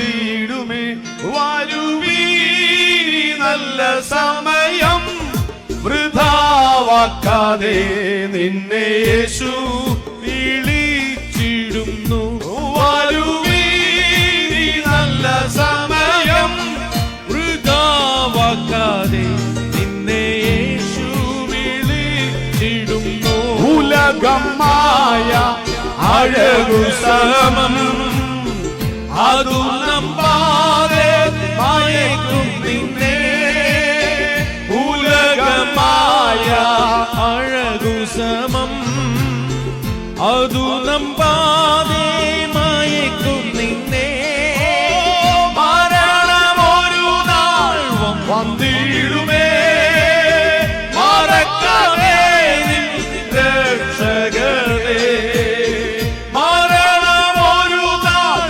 വന്നിടുമേ മറക്കാതെ നിൻ രക്ഷകനെ വരുവീനി നല്ല സമയം വൃഥാവാക്കാതെ നിന്നെ യേശു വിളിച്ചിടുന്നു വരുവീനി നല്ല സമയം വൃഥാവാക്കാതെ നിന്നെ യേശു വിളിച്ചിടുന്നു. സ്വർഗത്തിലേക്ക് നോക്കി യേശു പറഞ്ഞു, പിതാവേ, പ്രവചനങ്ങൾ ഇനി ആരും ലോകത്തിൽ രക്ഷകനായി വരാനില്ല. കരമുയർത്തൊരു സ്വത്രം പറഞ്ഞാട്ട്. രണ്ടാമത്തെ പ്രധാനപ്പെട്ട കാര്യം, മനുഷ്യവർഗത്തിന്റെ പാപങ്ങൾ സമ്പൂർണമായി നിവൃത്തിയായി. ഒന്ന് വിശദീകരിച്ചോട്ടെ. എബ്രായ ലേഖനം 10:1 മുതൽ വായിക്കുമ്പോൾ, എബ്രായർ 10:1. ന്യായപ്രമാണം വരുവാനുള്ള നന്മകളുടെ നിഴലല്ലാതെ കാര്യങ്ങളുടെ സാക്ഷാൽ സ്വരൂപമല്ലായകൊണ്ട് ആണ്ടുതോറും ഇടവിടാതെ കഴിച്ചു വരുന്ന അതേ യാഗങ്ങളാൽ അടുത്തു വരുന്നവർക്ക് സൽഗുണപൂർത്തി വരുത്തുവാൻ ഒരു നാളും കഴിവുള്ളതല്ല. നല്ല വാക്യമാ. പെട്ടെന്ന് നമുക്ക് എനിക്ക് മനസ്സിലായതുകൊണ്ട്, ന്യായപ്രമാണം വരുവാനുള്ള നന്മകളുടെ നിഴലല്ലാതെ കാര്യങ്ങളുടെ സാക്ഷാൽ സ്വരൂപമില്ലാത്തതുകൊണ്ട് ആണ്ടുതോറും ഇടവിടാതെ കഴിച്ചു വരുന്ന അതേ യാഗങ്ങളാൽ അടുത്തു വരുന്നവർക്ക് സൽഗുണപൂർത്തി വരുത്തുവാൻ വല്ലതും പിടി കിട്ടിയോ? എനിക്കൊരു പിടി കിട്ടിയില്ല ആദ്യം. അതുകൊണ്ടാണ് ഇത് വിശദീകരിക്കുന്നത് ഓരോ വാക്കും. ന്യായപ്രമാണം എന്ന് പറഞ്ഞ അർത്ഥം എന്താ? ന്യായമായ പ്രമാണം. ഇനി അതിനെ എബ്രായ ഗ്രീക്കും തപ്പാൻ പോണ്ട. ന്യായമായ പ്രമാണം വരുവാനുള്ള നന്മകളുടെ, ആരാ വരാനുള്ള നന്മ? യേശു. നസറേത്തിൽ നിന്ന് വല്ല നന്മയും വരുമോ? ഇപ്പം സംഗതി കണക്ട് ചെയ്യാം. ന്യായപ്രമാണം വരാനുള്ള യേശുവിൻ്റെ നിഴലായിരുന്നു, അല്ലാതെ കാര്യങ്ങളുടെ സാക്ഷാൽ സ്വരൂപമല്ല. തെളിവ് അതുകൊണ്ട് ആണ്ടുതോറും ഈ ന്യായപ്രമാണത്തിൻ്റെ അടുത്ത് വരുന്നവർക്ക് സൽഗുണപൂർത്തി വരുത്തുവാൻ ഒരു നാളും അതിന് കഴിവില്ല. പുതിയ നിയമത്തിലെ യേശു അങ്ങനല്ല പറഞ്ഞത്. എൻ്റെ പിതാവ് സൽഗുണപൂർണനായിരിക്കുന്നത് പോലെ നിങ്ങൾ എന്ത് ചെയ്യണം. ഇപ്പോൾ പഴയ നിയമത്തിൽ പൂർണ്ണതയില്ല, പുതിയ നിയമത്തിൽ പൂർണ്ണതയുണ്ട്. എന്താ തെളിവ്? പഴയ നിയമത്തിൻ്റെ ന്യായപ്രമാണത്തിന് 36 കുറവുണ്ട്. ലേവ്യ പുസ്തകത്തിൽ ഉള്ള ന്യായപ്രമാണത്തിന് 36 കുറവുണ്ട്. ആ 36 കുറവുകൾ ചൂണ്ടിക്കാണിക്കുന്ന പുസ്തകമാണ് പുതിയ നിയമത്തിൽ ഗലാത്യർക്ക് എഴുതിയ ലേഖനം. അപ്പൊ എന്തിനായി ഈ കുറവുള്ള പുസ്തകം കൊടുത്തത്? അത് റോമാലേഖനത്തിലുണ്ട്. ശിശുപാലകനായി ഭവിച്ചു എന്ന് പറഞ്ഞാൽ ന്യായപ്രമാണം വരുന്നതുവരെ പിടിച്ചു നിൽക്കണം ആളുകൾ. അതിനാ ഈ നമ്മുടെ യോഗങ്ങൾക്ക് പാട്ട് പാടുന്നതിനാ ആളുകളെ പിടിച്ചു നിർത്തുക പ്രസംഗത്തിന് മുമ്പ്. പക്ഷെ സത്യം ഞാൻ പറയാമല്ലോ, അതൊന്നുമല്ല. പാട്ടൊരു ശുശ്രൂഷയാണ്. ജോൺസനോട് എനിക്ക് ധൈര്യമായിട്ട് പറയാം, എൻ്റെ 42 കൊല്ലത്തിനിടയിൽ ഞാൻ പാട്ട് പാടിക്കഴിഞ്ഞ് വന്നിട്ടില്ല. ഉണ്ടെങ്കിൽ ജോൺസൺ പറ. എല്ലാ യോഗത്തിനും ആദ്യത്തെ പാട്ട് പോലെ ഞാനുണ്ട്. ആള് കൂടാനുള്ള പരിപാടി അല്ലെന്നേ പാട്ട്, അതൊരു ശുശ്രൂഷയാണെന്നേ. വലിയ വലിയ നേതാക്കന്മാർ വരുന്നതിന് മുമ്പേ ഒരാൾ കയറി പ്രസംഗിക്കുക, അറിയത്തില്ല. ആ ആൾ വരുമ്പോൾ ഇയാൾ മൈക്ക് താഴെ വെക്കും. ന്യായപ്രമാണം ഇതുപോലെ യേശു വരുന്നവരെ മാത്രമേ ഇതിന് പ്രസക്തിയുള്ളൂ. പിടിച്ചു നിൽക്കാൻ കൊടുത്തതാ. നമ്മളിപ്പോൾ ഈ 5 സ്റ്റാർ ഹോട്ടലൊക്കെ കയറിയാൽ അറിയാമല്ലോ, വിശപ്പ് മാറണമെങ്കിൽ തട്ടുകടയിൽ പോയി കഴിച്ചുകൊണ്ട് പോകണം. അത് സംഗതി കേടാണെങ്കിലും വിശപ്പ് തോന്നുമ്പോഴാണ് 5 സ്റ്റാർ കയറുന്നത്. ഓർഡർ ചെയ്തു, വിശപ്പ് തുടങ്ങി. വൻകുടലും ചെറുകുടലും കൂടെ കൂട്ടിമുട്ടി നാവ് പുറത്തോട്ട് വരുമ്പോഴാണ് ഒരു പ്ലേറ്റ് വരുന്നത്. ആകെപ്പാടെ ആക്രാന്തം പിടിച്ച് പ്ലേറ്റിൽ ഇങ്ങനെ മാന്തിക്കൊണ്ടിരിക്കുമ്പോഴാണ് അത് തുടയ്ക്കാനുള്ള ടിഷ്യൂ പേപ്പർ വരുന്നത്. പിന്നെ അടുത്തുകൂടെ ആളുകളുടെ അടുത്തോട്ട് പോകുന്ന ടിഷ്യൂ അല്ല പേപ്പറെല്ലാം കൂടെ നോക്കി ഇങ്ങനെ ആകെപ്പാടെ വിഷമിച്ച് നിൽക്കുമ്പോഴാണ് നമുക്ക് വെള്ളം ഇറക്കാൻ തുടങ്ങുമ്പോഴാണ് ഒരു ഗ്ലാസ് വെള്ളം വരുന്നത്. എന്തിനു പറയുന്നു? വിശന്ന് കയറിയ നമ്മൾ ചത്ത് നമ്മുടെ അടിയന്തരം കഴിയുമ്പോഴാണ് ആവി പറക്കുന്ന സാധനമായിട്ട് വരുന്നത്. അപ്പം അതുവരെ പിടിച്ചു നിൽക്കാൻ ഫസ്റ്റ് കോഴ്സ് കുറച്ച് സാധനങ്ങളൊക്കെ 5 സ്റ്റാറിൽ തരും. അതൊക്കെ തിന്നുകൊണ്ട് കുറിച്ചുകൊണ്ടിരിക്കണം. അതാ ഇപ്പം ന്യായപ്രമാണം എന്ന് പറഞ്ഞാൽ ക്രിസ്തുവിൻ്റെ പ്രമാണം വരുന്ന വരെ ജനം പിടിച്ചു നിൽക്കണം. അല്ലാതെ ഇപ്പം ഈ ശിശുപാലകൻ എന്ന് പറഞ്ഞ അർത്ഥം എന്താ? നമ്മുടെ കൊച്ചിനെ ആശാൻ കളരി കൊണ്ടുവന്ന് വിട്ട് വേലക്കാരുടെ സർ കൊണ്ടാക്കിച്ചു പോവാ. അവിടെ ചെന്ന് ആ കൊച്ചിനെ ആക്കി കഴിഞ്ഞാൽ തിരിച്ചു പോരണം, അവിടെ ഏൽപ്പിച്ചു. അല്ലാതെ സെറവൻ്റെ അവിടെ ചെല്ലുമ്പോൾ നോക്കുമ്പോണ്ട് ആൻ്റെ ഗോതമ്പ് ഉപ്പുമാവ് ശരിയാക്കിക്കൊണ്ടിരിക്കണം, കോഴിമുട്ട പുഴുകിക്കൊണ്ടിരിക്കണം. കോഴിമുട്ടയും ഗോതമ്പുണ്ടെന്ന് പറഞ്ഞാൽ അവിടെ ഇരുന്നാൽ കിട്ടുമോ? കൊച്ചിനെ അവിടെ ആക്കിച്ച് വീട്ടിൽ പോകണമെന്നേ. ഇപ്പം ന്യായപ്രമാണത്തിൻ്റെ ഡ്യൂട്ടി എന്ന് പറഞ്ഞ് ഇവിടെ എത്തിക്കുക എന്നുള്ളതാണ്. അപ്പം അതുവരെ ജനത്തിന് സമ്പൂർണ്ണ വിടുതലില്ല, പാപബോധമില്ല, പ്രായശ്ചിത്വമില്ല. അതൊന്ന് വിശദീകരിക്കാം ഞാൻ, അതപ്പോഴേ ശരിയാവും. ഇപ്പം ഇത് യഹൂദൻ്റെ പള്ളിയാണെന്നിരിക്കട്ടെ. ഇത് യഹൂദൻ്റെ പള്ളി. ഇവിടെ പുരോഹിതനൊക്കെ ഉണ്ട്. അപ്പോൾ അതാണ്ട് ആ കവലയിൽ ഇറങ്ങിയിട്ട് ആൾ കഴിഞ്ഞോട്ട് ആരാനിക്ക് വരിക. അപ്പോൾ ഒരു മത്തായി ചേട്ടൻ 2 കുറുപ്രാവിന് തൂക്കിയാണ് ആരാനിക്ക് വരുന്നത്. പഴയമത്തിൽ അങ്ങനെ ചുമ്മാ പോകാൻ പറ്റുകയില്ല. എന്താ വേണം കയ്യിൽ? കുറുപ്രാവ്. ഈ കയ്യിൽ ഏത് മൃഗമാണ് ഇരിക്കുന്നത് നോക്കിയാൽ ഇവൻ ചെയ്ത പാപം എന്താണെന്ന് നമുക്ക് മനസ്സിലാക്കാം. ഇപ്പം നമ്മളൊരാളെ കൊലപാതകം ചെയ്താൽ നമുക്കറിയത്തില്ല. പക്ഷെ പോലീസ് ജഡ്ജി പറയും IPC കുമ്പനാടല്ല, IPC ഇത്രാമത്തെ വകുപ്പ് വെച്ചെന്ന് പറഞ്ഞാൽ ശിക്ഷ വിധിക്കുന്നേ. നമുക്ക് ഇതുവരെ അതറിയാമോ? ഇല്ല. അപ്പം ഈ സാധനം പോകുന്ന കാണുമ്പോൾ പറയും അപ്പം ഈ പോകുന്ന സമയത്ത് ഈ സർവക്കല്ലയിൽ ഓന്ത് ഇരിക്കുന്ന പോലെ, അല്ലെങ്കിൽ വേലിപ്പത്തലെ ഓന്തിരിക്കുന്ന പോലെ സർവക്കല്ലയിലെ കുറേ ആളുകൾ പണ്ടൊക്കെ ഇരിപ്പുണ്ടായിരുന്നു. ഓർക്കുന്നുണ്ടോ? നമ്മളൊക്കെ പണ്ട് കാലത്ത് നമ്മൾ പുസ്തകം കൊണ്ട് പോകുമ്പം അങ്ങനെ ഇരിക്കും. അപ്പോൾ ചിലപ്പോൾ നമ്മുടെ അപ്പൻ്റെ കൂട്ടുകാരൊക്കെ ആയിരിക്കും. നമ്മൾ പോകുമ്പോൾ മിണ്ടുകയില്ല. നമ്മളങ്ങ് പാസ് ചെയ്ത് കഴിയുമ്പോൾ പറ പറ പറ അന്നേരം അവർ സ്വസ്ത്രം. നമ്മൾ തിരിഞ്ഞു നോക്കുമ്പോൾ അവനിങ്ങനെ ഇരിക്കും. അവൻ വീട്ടിലൊന്ന് ചായ കുടിക്കുന്നവനാ. മറ്റവരെ കൊണ്ട് ആ സങ്കടമൊക്കെ ഇവനൊക്കെ കളിയാക്കുന്ന ഈ വേലിപ്പത്തലിൽ അത് ഓർത്തുകൊണ്ട് പള്ളി ചെല്ലുമ്പോഴാണ് സാക്ഷ്യം പറയാൻ നേരത്ത് പരിഹാസം ചൊല്ലി ശത്രു നേർക്ക് വരുമ്പോൾ സ്തോത്രം പാടി ആശ്വസിപ്പാൻ ശക്തി നൽകുന്ന ക്രിസ്ത്യ ജീവിതം പോൽ ഭാഗ്യം. അതങ്ങനെ വളരാനുള്ള കാരണം അതാണെന്ന്. ഇപ്പം പിന്നെ ഒന്നുമില്ലല്ലോ എന്നൊക്കെ പറഞ്ഞിങ്ങനെ പോട്ടെ. അപ്പോൾ അന്ന് ഈ ഓന്തന്മാരുണ്ട്. എവിടെ? ഇപ്പോൾ ഓന്തന്മാരൊന്നുമില്ല.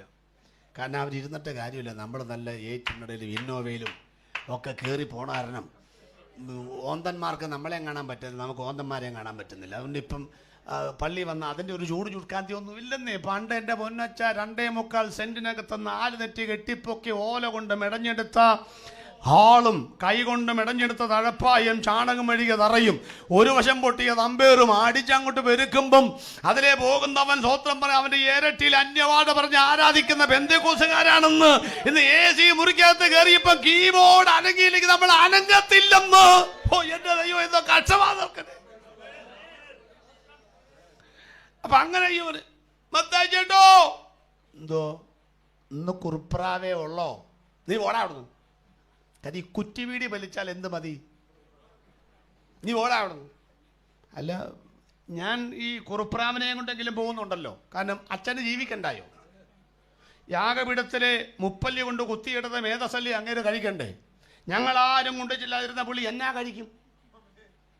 ഞാൻ കുറുപ്രാവിനെയും കൊണ്ട് പോകുന്നു. നീ കുറ്റിവീടി വലിച്ച് അവിടെ ഇരിക്കല്ലേ? നീ പള്ളിയിൽ പോ ആദ്യം. അപ്പൊ നീ എന്റെ പുറകെ വരുന്ന പിന്നെ യോനാച്ചനെ കണ്ടാലോ എന്നാ പറ്റി? നീ നോക്ക. അവനാണ്ട് ഒരു കോലാടിനെയും കൊണ്ട് പോകുന്നു. എൻ്റെ അർത്ഥം എന്താ? അപ്പൊ അവർ പറഞ്ഞു ഇത് കുറ്റിപിടി അല്ലാട്ടോ, ഇത് കുറ്റിമറിച്ച കേസാ. ഇത് കുറ്റിമറിച്ച കേസാ.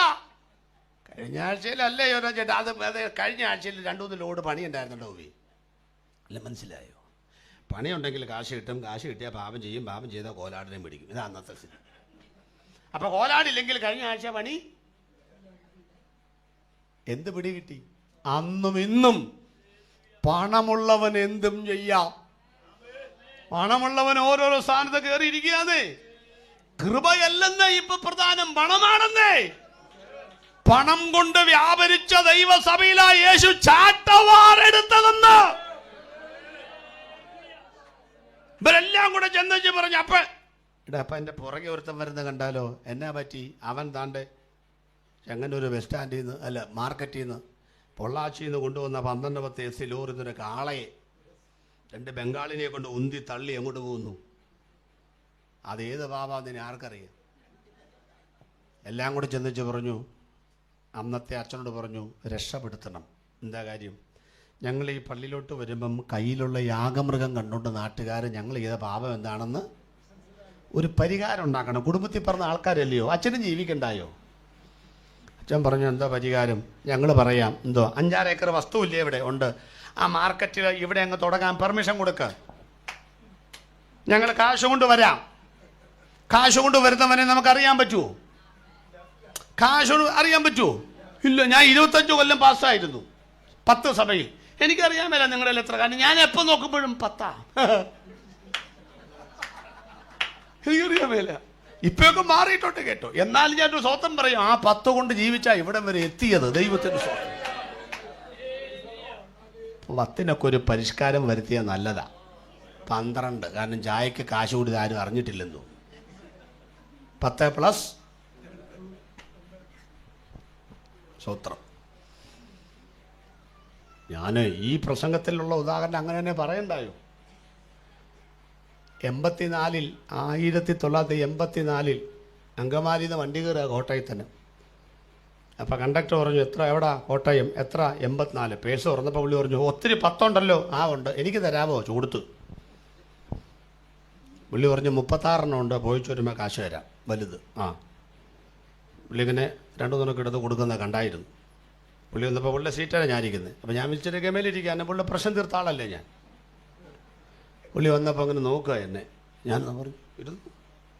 പുള്ളി ഇരിക്കുന്നില്ല. പുള്ളി പറയുക, പാസ്റ്ററാണല്ലേ എന്ന്. ഞാനാണ് ഈ ടീഷർട്ടൊക്കെ ഇട്ടേ ഇരിക്കുന്നത്. ഞാൻ പറഞ്ഞു, പാസ്റ്ററോ? എന്നാ പാസ്റ്റർ? എവിടെ? പാസ്റ്റർ അല്ലേ. ഞാൻ വിട്ടുകൊടുത്തില്ല. ഞാൻ പറഞ്ഞു, അങ്ങനെ പറയാനുള്ള കാര്യം എന്നാ? പുള്ളി പറഞ്ഞു, പാസ്സാണോ ആദ്യം പറ. എനിക്കാണെങ്കിൽ പാസ്റ്റ് അല്ലാന്ന് പറയാൻ നാവ് വളയൊന്നുമില്ല, പാസ്സാണല്ലോ. ഞാൻ പറഞ്ഞു, എന്നാ അത് പറ ആദ്യം. ഇവിടെ ഇരുന്നു.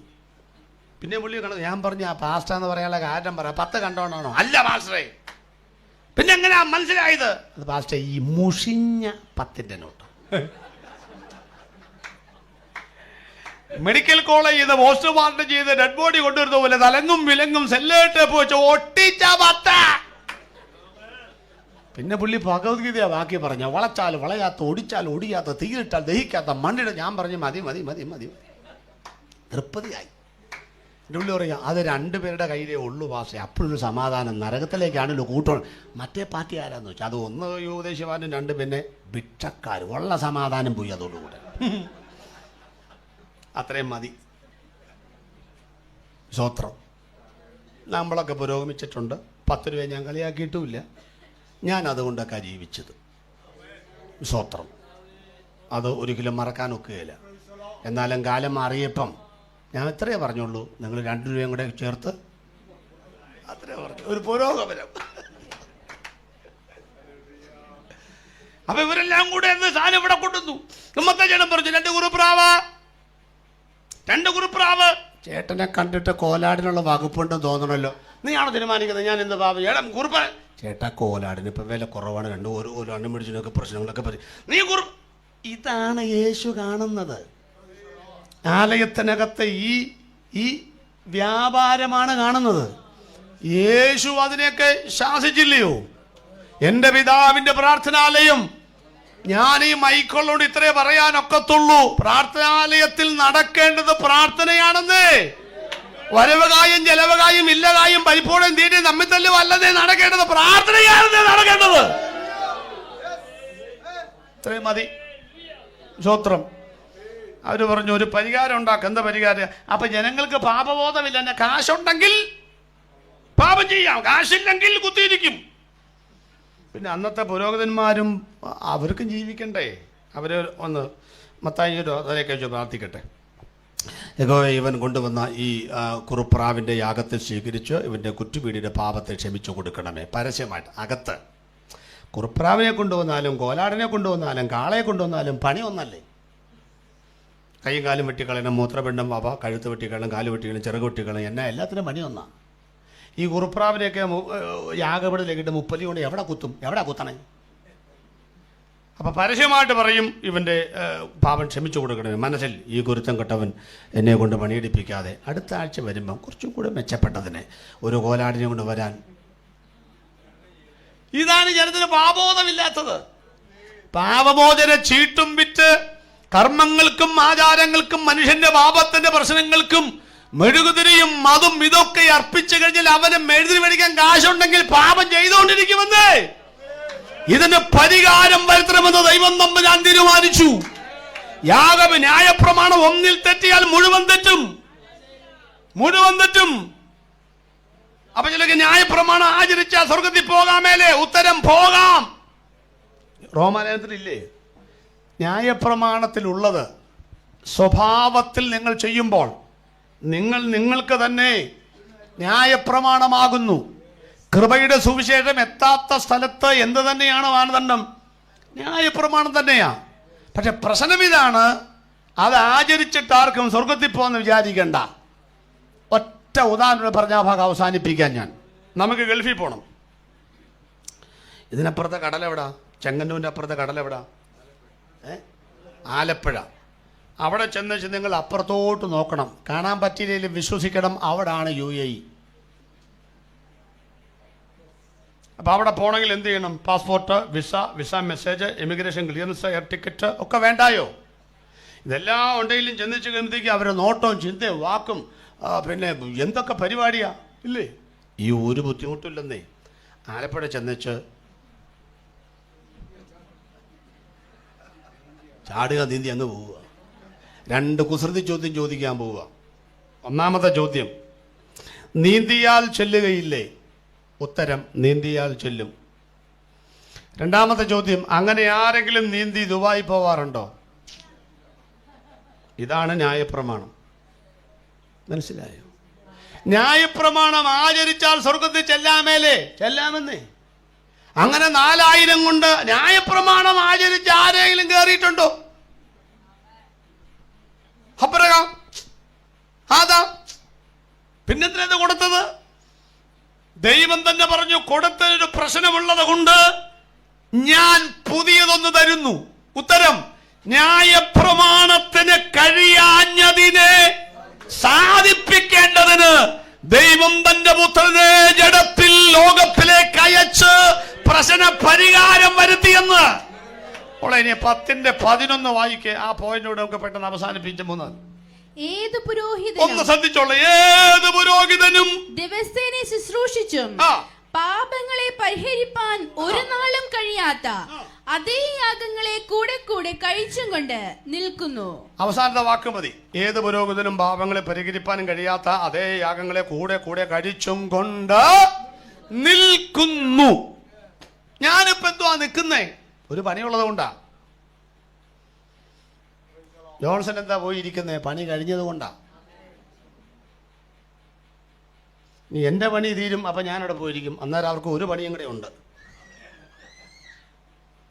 പഴയ നിയമത്തിൽ പുരോഹിതൻ എന്താ ആലയത്തിൽ നിൽക്കുന്നേ?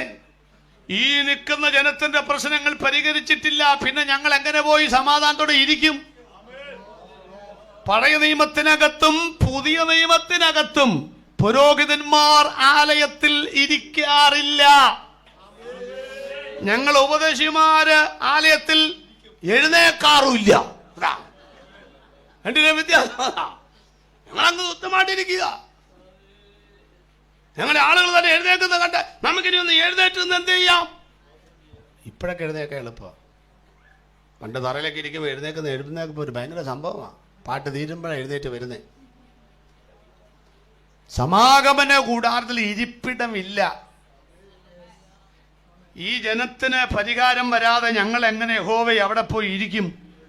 ഞങ്ങൾക്ക് ഇരിക്കാൻ തോന്നുന്നില്ല. ഇതാണ് പുരോഹിതൻ അന്നും ഇന്നും ആലയത്തിൽ നിന്നുകൊണ്ട് ചെയ്യുന്നത്. ഏത് പുരോഹിതനും ഒരു കാലത്തും പരിഹരിപ്പാൻ കഴിയാത്ത അതേ യാഗങ്ങളെ പണ്ട് പറഞ്ഞത്, പണ്ട് ചൊല്ലിയത് കൂടെ കൂടെ ചൊല്ലിക്കൊണ്ട് നിൽക്കുന്നു. അടുത്ത വാക്യം വായിക്ക. യേശുവോ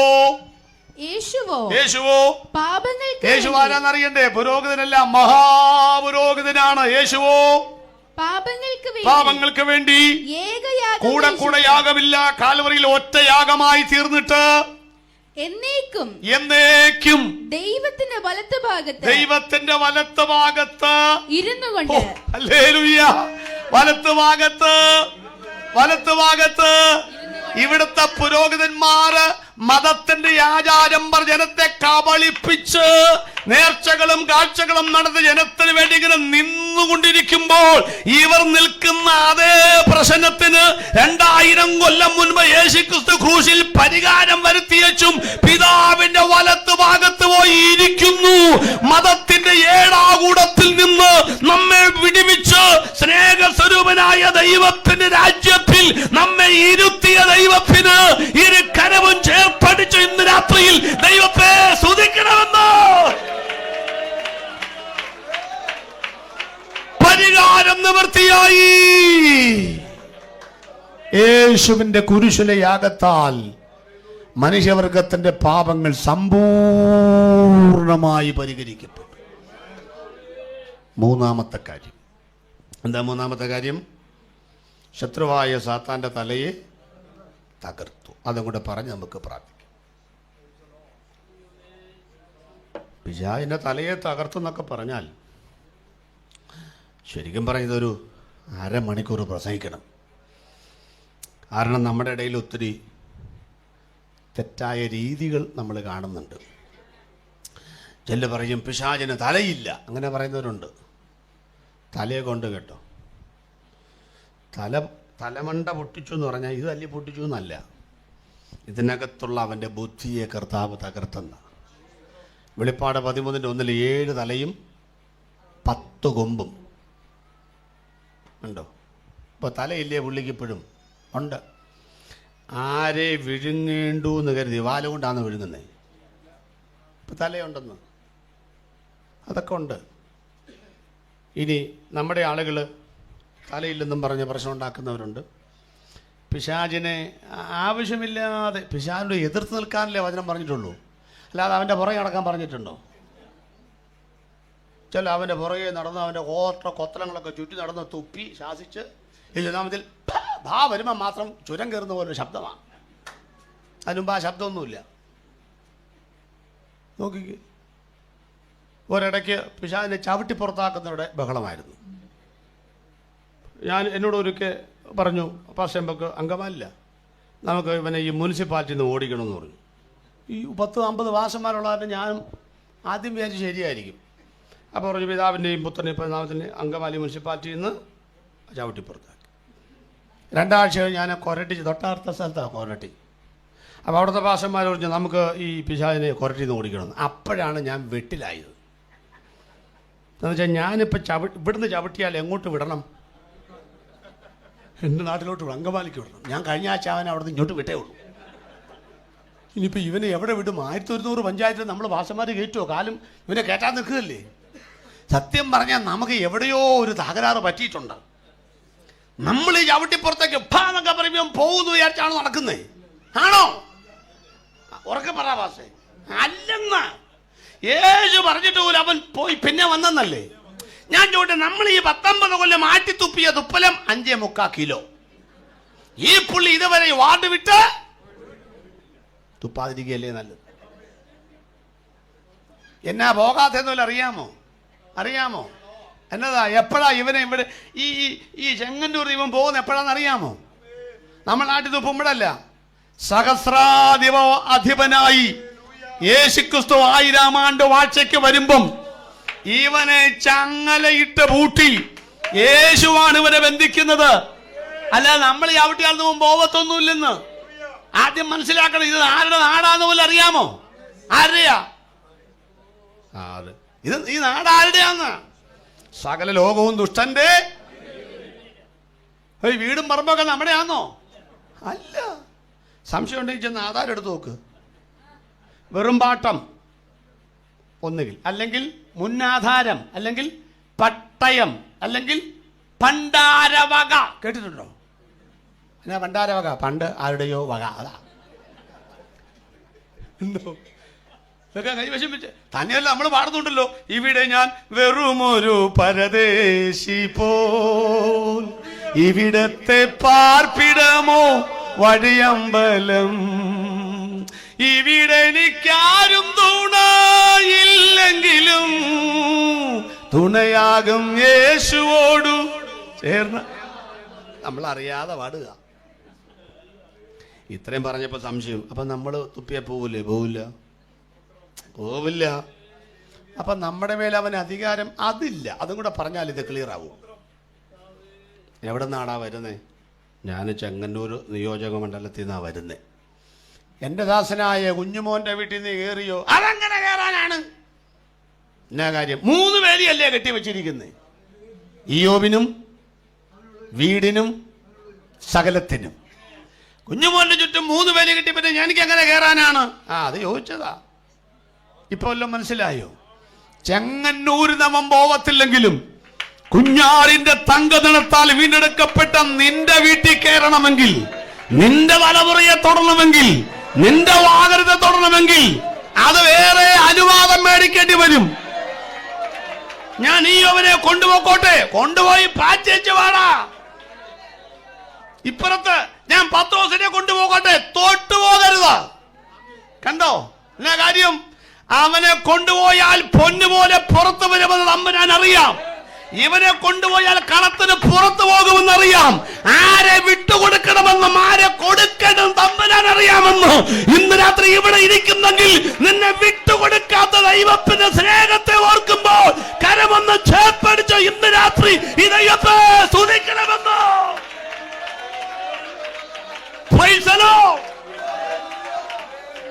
അപ്പൊ ഇവനെ തകർക്കുന്ന കാലത്തിലേക്ക് വരാം. ഉൽപ്പത്തി പുസ്തകം ഏതാ? എടുക്കണ്ട. ഏതാ? 9 മണിയാവാൻ 5 മിനിറ്റ് ഉള്ളപ്പം പാസ്റ്റർ എങ്ങോട്ട് പോവുക? അയ്യോമേ, 9 മണിക്ക് തന്നെ തീർക്കേണ്ടത്. എനിക്കറിയാമല്ല തീരുമല്ലോ. 5 മിനിറ്റ് ഒന്നും കൂടി ചോദിക്കുന്നത് ശരിയല്ല. കൂട്ടിയെടുക്കുന്നത് 5 മിനിറ്റ് ഇതങ്ങ് തീർക്കാൻ. ഈ പിശാചിൻ്റെ കാര്യം പറഞ്ഞാൽ തീർക്കുന്നേ. ഇത് പറയുമ്പോഴേക്കും ചില എഴുന്നേറ്റിട്ട് ഭാര്യ നമുക്ക് പോകാമെന്ന് പറയും. ഇത് പറയുമ്പോൾ എഴുന്നേറ്റ് പോകുന്നെങ്കിൽ മനസ്സിലാക്കിക്കോ, അത് മറ്റേ പുള്ളി കൊണ്ടുപോകുന്നതായിരിക്കും. അതാ ഇവരെ കാര്യം പറയാനാ പോകുന്നത്. 5-10 മിനിറ്റ് വൈകിയാൽ അച്ഛാ ഇവിടെ ഇരിക്കണം, ഇത് തീരാ, നാളെ അവിടെ യോഗമില്ലെന്ന്. മരണാധികാരിയായ കോരനാം ആ പാട്ട് പാടിച്ചോടെ നിർത്താൻ. ഇപ്പൊ പിടിക്കണ്ട, സംഗതി പറയാം. അപ്പൊ ദൈവം പറഞ്ഞു, ആദാമേ, മുഖത്തെ വിയർപ്പുകൊണ്ട് ഉപജീവനം കഴിക്കും. പെങ്കൊച്ചെ, വേദനയോടെ മക്കളെ പ്രസവിക്കും. ഭൂമി മുള്ളും പരക്കാരെ മുളയ്ക്കും.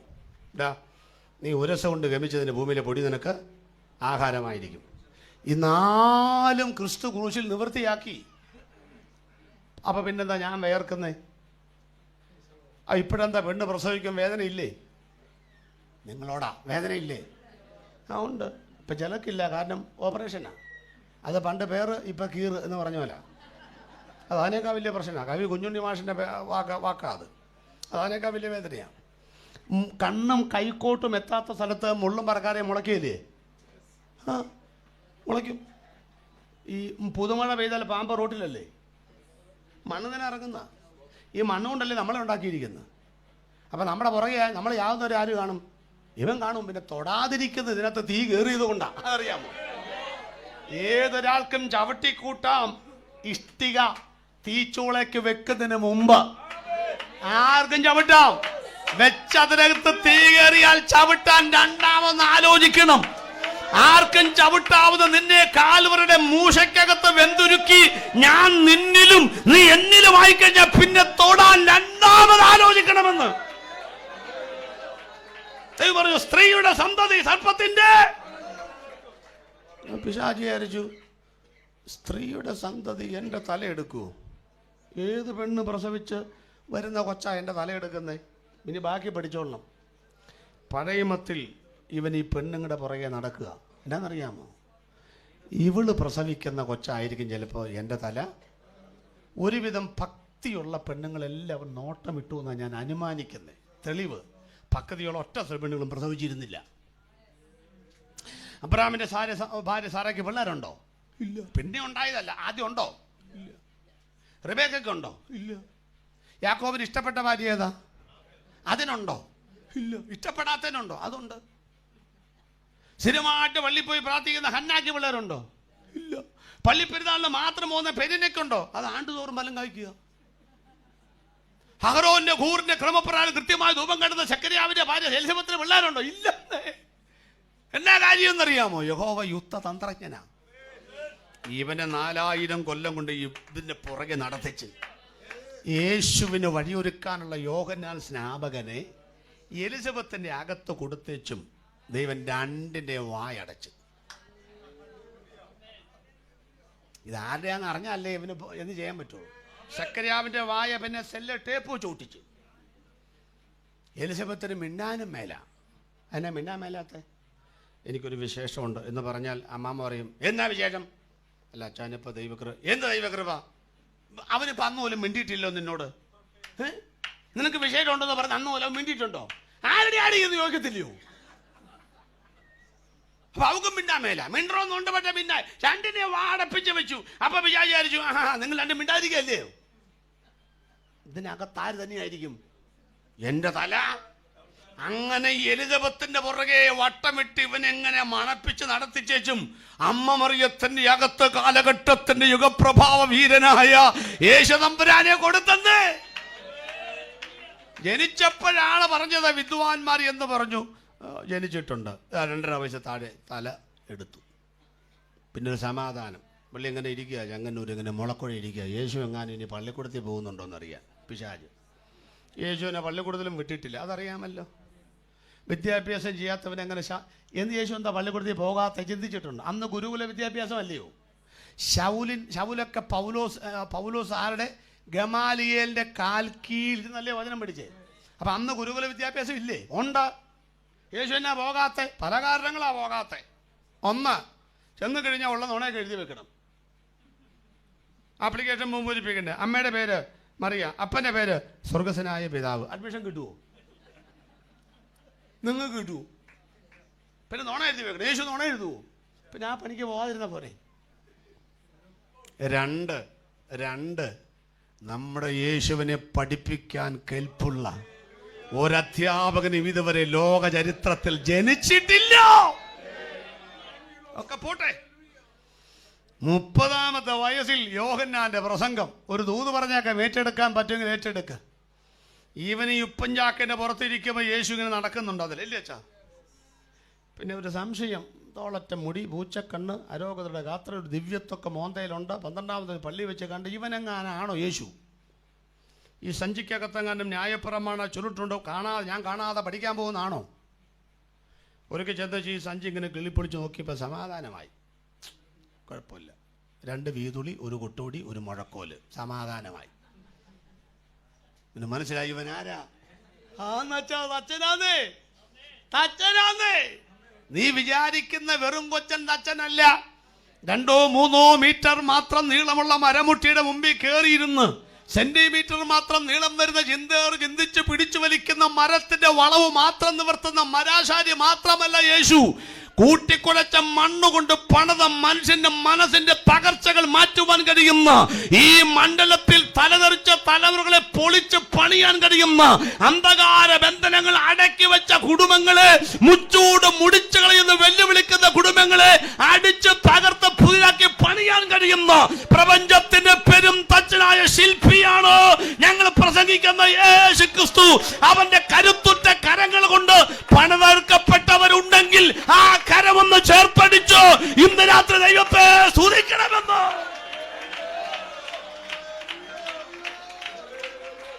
30-ാമത്തെ വയസ്സിൽ ഇതങ്ങോട്ട് പറയാതെ എനിക്ക് തീർക്കാൻ അങ്ങോട്ട് പറ്റുന്നില്ല. അതുകൊണ്ടാ കേട്ടോ. 30-ാമത്തെ വയസ്സ് ചെങ്ങന് മുളക്കുഴ പ്രസംഗം. പുള്ളി ചെന്ന് നോക്കി പിശാച്. അപ്പൊ യോഹന്നാൻ ഒട്ടകരോമം കൊണ്ടുള്ള തോൽവാറ് ഇട്ടുക്കിളി ഇവനായിരിക്കും. ഒരു വെറൈറ്റി സാധനമാണ്.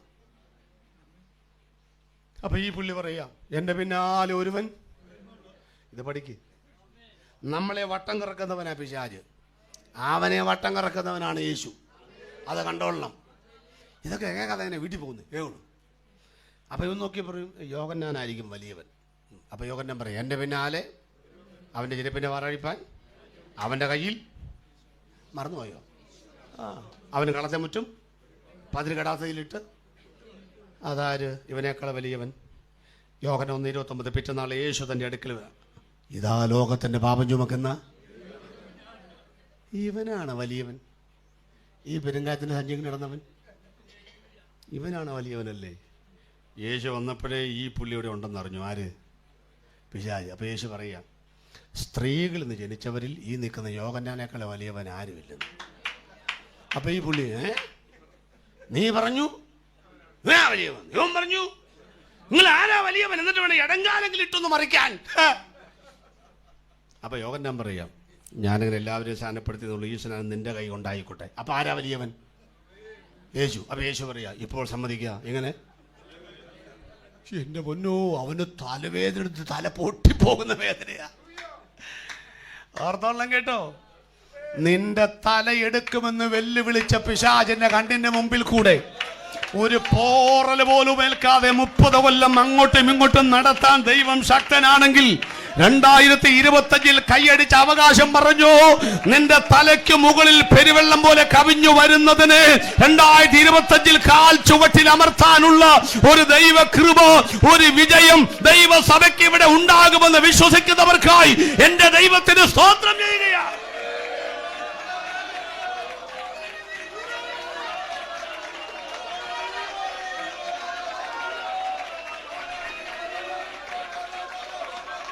രണ്ടുപേരും കൂടെ വെള്ളത്തിലേക്ക് ഇറങ്ങി. അപ്പോഴും കൺഫ്യൂഷൻ, ആരാ വലിയെന്ന് അറിഞ്ഞിട്ടില്ല. രണ്ടും വെള്ളത്തിലേക്ക് ഇറങ്ങി. യോഹന്നാൻ മുക്കി, യേശു മുങ്ങി. സത്യമാന്നേ. അപ്പൊ അവന് മനസ്സിലായി, ഇപ്പോഴാ സമാധാനം. ആരോ വലിയ മനസ്സിലായി. മുങ്ങിയവൻ വിശ്വാസി, മുക്കിയവൻ പാസ്റ്റർ. അപ്പൊ ആരാ വലിയവൻ? യോഹന്നാൻ. നീ ഇങ്ങോട്ട് കയറി വാ, നിന്റെ ഒട്ടകരോമെന്ന് ഞാൻ വലിച്ചു പറിച്ച്.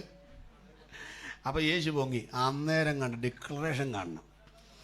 കൺഫ്യൂഷനെ തിരശീല വീഴ്ത്തിക്കൊണ്ട് യോഹന്നാൻ മിണ്ടിയിട്ടില്ല, യേശു മിണ്ടിയിട്ടില്ല. ഉടനെ ഒരു ഡിക്ലറേഷൻ. ഈ പൊങ്ങി വരുന്ന ആരാന്ന് അറിയാമോ കുട്ടി പിശാചേ? ഇവൻ എലീഹൂദിന്റെ മകനായ എലിയാസന്റെ മകനായ മപ്പാന്റെ മകനായ യാക്കോബിന്റെ മകനായ മറിയയുടെ മകൻ മാത്രമല്ല, യോസേഫിന്റെ മകനല്ല. ഇവൻ എന്റെ പ്രിയപുത്രൻ, ഇവനെ ചെവി കൊടുപ്പി. പിശാച് നോക്കിയപ്പം മുകളിൽ പിതാവിന്റെ ശബ്ദം, താഴെ പുത്രൻ. ഇത് ശരിയാകണമെങ്കിൽ ഒരാളും കൂടെ വരാനുണ്ടല്ലോ. അതാരാ? പരിശുദ്ധാത്മാവ്. ഇനി ഈ 3 പേരെ ഈ പുള്ളി കണ്ടിട്ടുണ്ട് അവിടെ പണ്ടേ. നോക്കി നിൽക്കുമ്പം സീലടിച്ച് മുദ്ര വെക്കുന്ന പോലെ മൂന്നാമത്തവന്റെ വരവ് കണ്ടോണം. മേഘവാളികളെ പുലർത്തിക്കൊണ്ട് പ്രാവെന്ന രൂപത്തിൽ പരിശുദ്ധാത്മാവ് അവന്റെ മേൽ ആവസിച്ചു. ഇന്ന് രാത്രി കേൾക്കുന്ന സുവിശേഷ പ്രസംഗത്തിൽ നിന്നോടുള്ള പരിശുദ്ധാത്മാവിന്റെ ദൂതുണ്ടെന്ന്. ഇതിനപ്പുറത്തൊരു സുവിശേഷമില്ല, ഇതിനപ്പുറത്തൊരു രക്ഷകനില്ല. യേശു വന്നു പറഞ്ഞു, യോഹന്നാന് പോവാം, നാട്ടുകാർക്ക് പോവാം. പിശാച് പറഞ്ഞു, ഞാനും പോവാ. നീ പോവല്ലേ? വാ. നിന്നോട് ആര് പറഞ്ഞു പോകാൻ? 40 ദിവസം ഞാൻ 3.5 കൊല്ലം കൂടെ അവിടെ കാണും. ഇടയ്ക്ക് അങ്ങനെ തടയാൻ വന്നാൽ സമയത്തിന് മുമ്പേ തന്നെ ഞാൻ എന്ത് ചെയ്യും? അതാ യേശു എതിരേശത്ത് എന്നപ്പം അവൻ മൂക്കും കുത്തി, സമയത്തിന് മുമ്പേ എന്നെ എന്ത് ചെയ്യരുത്, നമുക്ക് ക്രൂശിൽ നിർത്താം, ക്രൂശിലേക്ക് വരാം, അവസാനിപ്പിക്കുക. യേശു കുരിശിൽ മരിക്കുമ്പോൾ പിശാച് വിചാരിച്ചു, ഇവൻ ആദാമ്യ വർഗത്തിൻ്റെ പാപത്തിലുണ്ടായ കൊച്ച, മറിയുടെയും യോസേഫിൻ്റെയും മോന. കാരണം യേശുവിൻ്റെ ശുശ്രൂഷകാലം മുഴുവൻ ജനത്തെ കൊണ്ട് ദൈവം വിളിപ്പിച്ചുകൊണ്ടിരുന്നു. ഇവൻ യോസേഫിൻ്റെ മകൻ, ഇവൻ മറിയുടെ മകൻ, യാക്കോബ്, യോസെ, യൂദ, ശിമുരുടെ മകൻ. പക്ഷെ അന്ന് ഈ മത്തായിയുടെ സുവിശേഷമില്ലല്ലോ. അതിനകത്തുണ്ട്, ഈ മകനെ പ്രസവിക്കും വരെ അവൻ അവളെ പരിഗ്രഹിച്ചിട്ടില്ല. സ്തോത്രം. ഇവൻ പാപം അറിഞ്ഞിട്ടില്ല, ഇവൻ പാപം ചെയ്തിട്ടില്ല, ഇവൻ പാപം പ്രവർത്തിച്ചിട്ടില്ല. യേശു മരിക്കുമ്പോൾ നരകത്തിൽ വട്ടം നീളം പാതാളത്തിൽ പടക്കം കിട്ടിച്ച് പറഞ്ഞു, യേശു മരിക്കുമ്പോഴേ തിരി കൊളുത്തിക്കൊള്ളാൻ പിശാച് ഓർഡർ ഇട്ടതാ. ഇന്ന് വരെ പടക്കം പൊട്ടിയിട്ടില്ല. പകരം അന്ന് മുതൽ ഇന്ന് വരെ സ്വർഗത്തിൽ പടക്കം പൊട്ടുന്നുമുണ്ട്. കാരണം യേശുവിനെ വിശ്വസിക്കുന്നവന്റെ ആ മാനസാന്തരം ആദ്യം ആഘോഷിക്കുന്ന സ്വർഗത്തിലാണെന്ന് ദൈവത്തിന്റെ വചനത്തിലുണ്ടെന്ന്. ഇന്ന് രാത്രി നിങ്ങളൊന്ന് കരം പൊക്കിയാൽ, നിങ്ങൾ സ്വത്രം പറഞ്ഞാൽ, നിങ്ങൾ യേശുവിനെ സ്വീകരിച്ചാൽ ആ സ്തുതിഗീതം ഇന്ന് സ്വർഗത്തിൽ ഉണ്ടാകുമെന്ന് പിശാച് ചോദിച്ചു. ഇതെന്നാ യേശു മരിച്ചപ്പം ആഘോഷം? ദൈവം പറഞ്ഞു, പാപത്തിന്റെ ശമ്പളമല്ലേ മരണം. ആന്നു, ഞാൻ അത് വെച്ചാ ജനത്തെ പാപം ജയിപ്പിച്ചോണ്ടിരുന്നേ. പിശാച് പറഞ്ഞു, കല്ലിന് പകരം, കണ്ണിന് പകരം, പല്ലിന് പകരം. ദൈവം പറഞ്ഞു, നീ അങ്ങനെയാണല്ലോ ജനത്തെ കൊന്നോണ്ടിരുന്നത്. അതേ പ്രമാണം വെച്ച് ഞാൻ നിന്നെയും കീഴടക്കുന്നു. മരണത്തിനു പകരം മരണം. അതെന്നാ? മക്കൾ ജഡരക്തങ്ങളോട് കൂടിയവരാകൊണ്ട് അവനും അവരെ പോലെ ജഡരക്തങ്ങളോട് കൂടിയവനായി മരണാധികാരിയായ പിശാചേ നിന്നെ തന്റെ മരണത്താൽ നീക്കി ജീവപര്യന്തം നീ സ്റ്റിക്കർ ഒട്ടിച്ച സ്റ്റിക്കർ യേശു വലിച്ചു പറഞ്ഞു അതിക്രമങ്ങളൊക്കെയും നമ്മോട് ക്ഷമിച്ച ചട്ടങ്ങളാൽ നമുക്ക് വിരോധവും പ്രതികൂലമായ കൈയെടുത്ത് മായ്ച്ച് ക്രൂശിൽ തറച്ച് നടുവിൽ നീക്കി കളഞ്ഞ് വാഴ്ചകളെയും അധികാരങ്ങളെയും ആയുധവർഗം വയ്പ്പിച്ച് ക്രൂശിൽ അവരുടെ മേൽ ജയോത്സവം കൊണ്ടാടി. ആ ശബ്ദത്തിന്റെ പേരാം നിവൃത്തിയായി.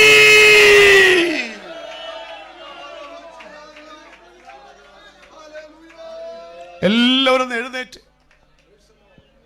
ഞാൻ എപ്പോഴും പറയും, എഴുന്നേൽക്കുമ്പം പുറോട്ട് നോക്കരുത്, പോക്കറ്റിൽ താക്കോല് തപ്പരുത്, പെണ്ണുമ്പിളയും പിടിച്ചോണ്ട് പോവരുത്, ഇത്ര നേരം പിടിച്ച് പോവാടി പോവരുത്. അവസാനത്തെ ദൂതുകൾ നിങ്ങൾക്കുള്ളതാ. സ്തോത്രം. 5 മിനിറ്റ് കൂടെ ചെന്ന് എന്നാ ചെയ്യാനാ?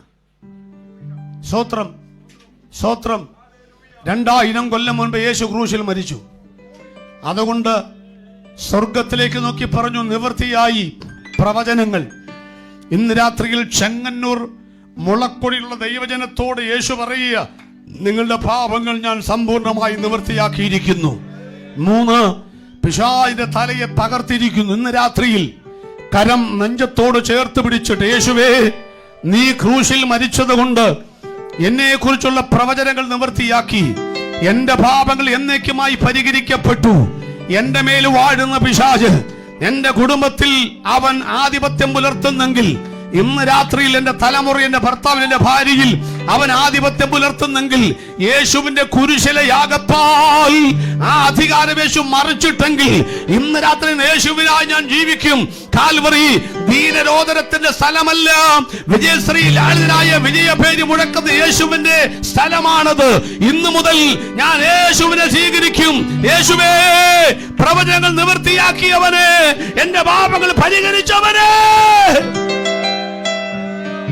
ആരുണ്ടെന്ന് രാത്രി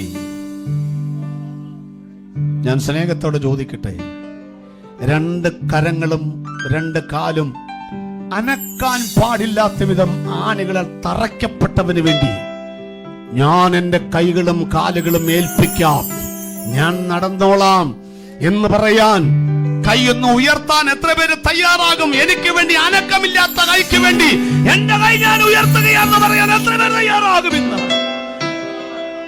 ഈ കരമുയർത്തിയവരുടെ മേൽ വാഴുന്ന പിശാചിന്റെ ബന്ധനങ്ങൾ ഇന്ന് രാത്രി യേശു അഴിക്കാൻ പോവുകയാണ്. ഒരു നിമിഷം കരമടിച്ച് ദൈവത്തെ സ്തുതിച്ച്, സ്വർഗീയ പിതാവേ, ഇന്ന് രാത്രിയിൽ യേശുക്രിസ്തുവിന്റെ ക്രൂശമരണത്താൽ പ്രവചനങ്ങൾ നിവൃത്തിയാക്കപ്പെട്ടിരിക്കുന്നു. ഞങ്ങളുടെ പാപങ്ങൾ പരിഹരിക്കപ്പെട്ടിരിക്കുന്നു. ശത്രുവായ തലയെ പകർത്തിരിക്കുന്നു. ഇന്ന് യേശുവിനെ ആരാധിക്കുന്ന, നെഞ്ചിൽ കരം വെച്ച് സ്വീകരിച്ച, കരമുയർത്തി യേശുവിനെ സ്വീകരിച്ചവന് മേൽ ഒരധികാരത്തിനും ഇന്ന് രാത്രി അവകാശമില്ലെന്ന് യേശുക്രിസ്തുവിന്റെ നാമത്തിൽ ഞങ്ങൾ ഡിക്ലെയർ ചെയ്യുകയാണ്. നിവൃത്തിയാക്കപ്പെട്ട യേശു ഇന്ന് രാത്രി അവരെ കുടുംബത്തിലേക്ക് ചെല്ലട്ടെ.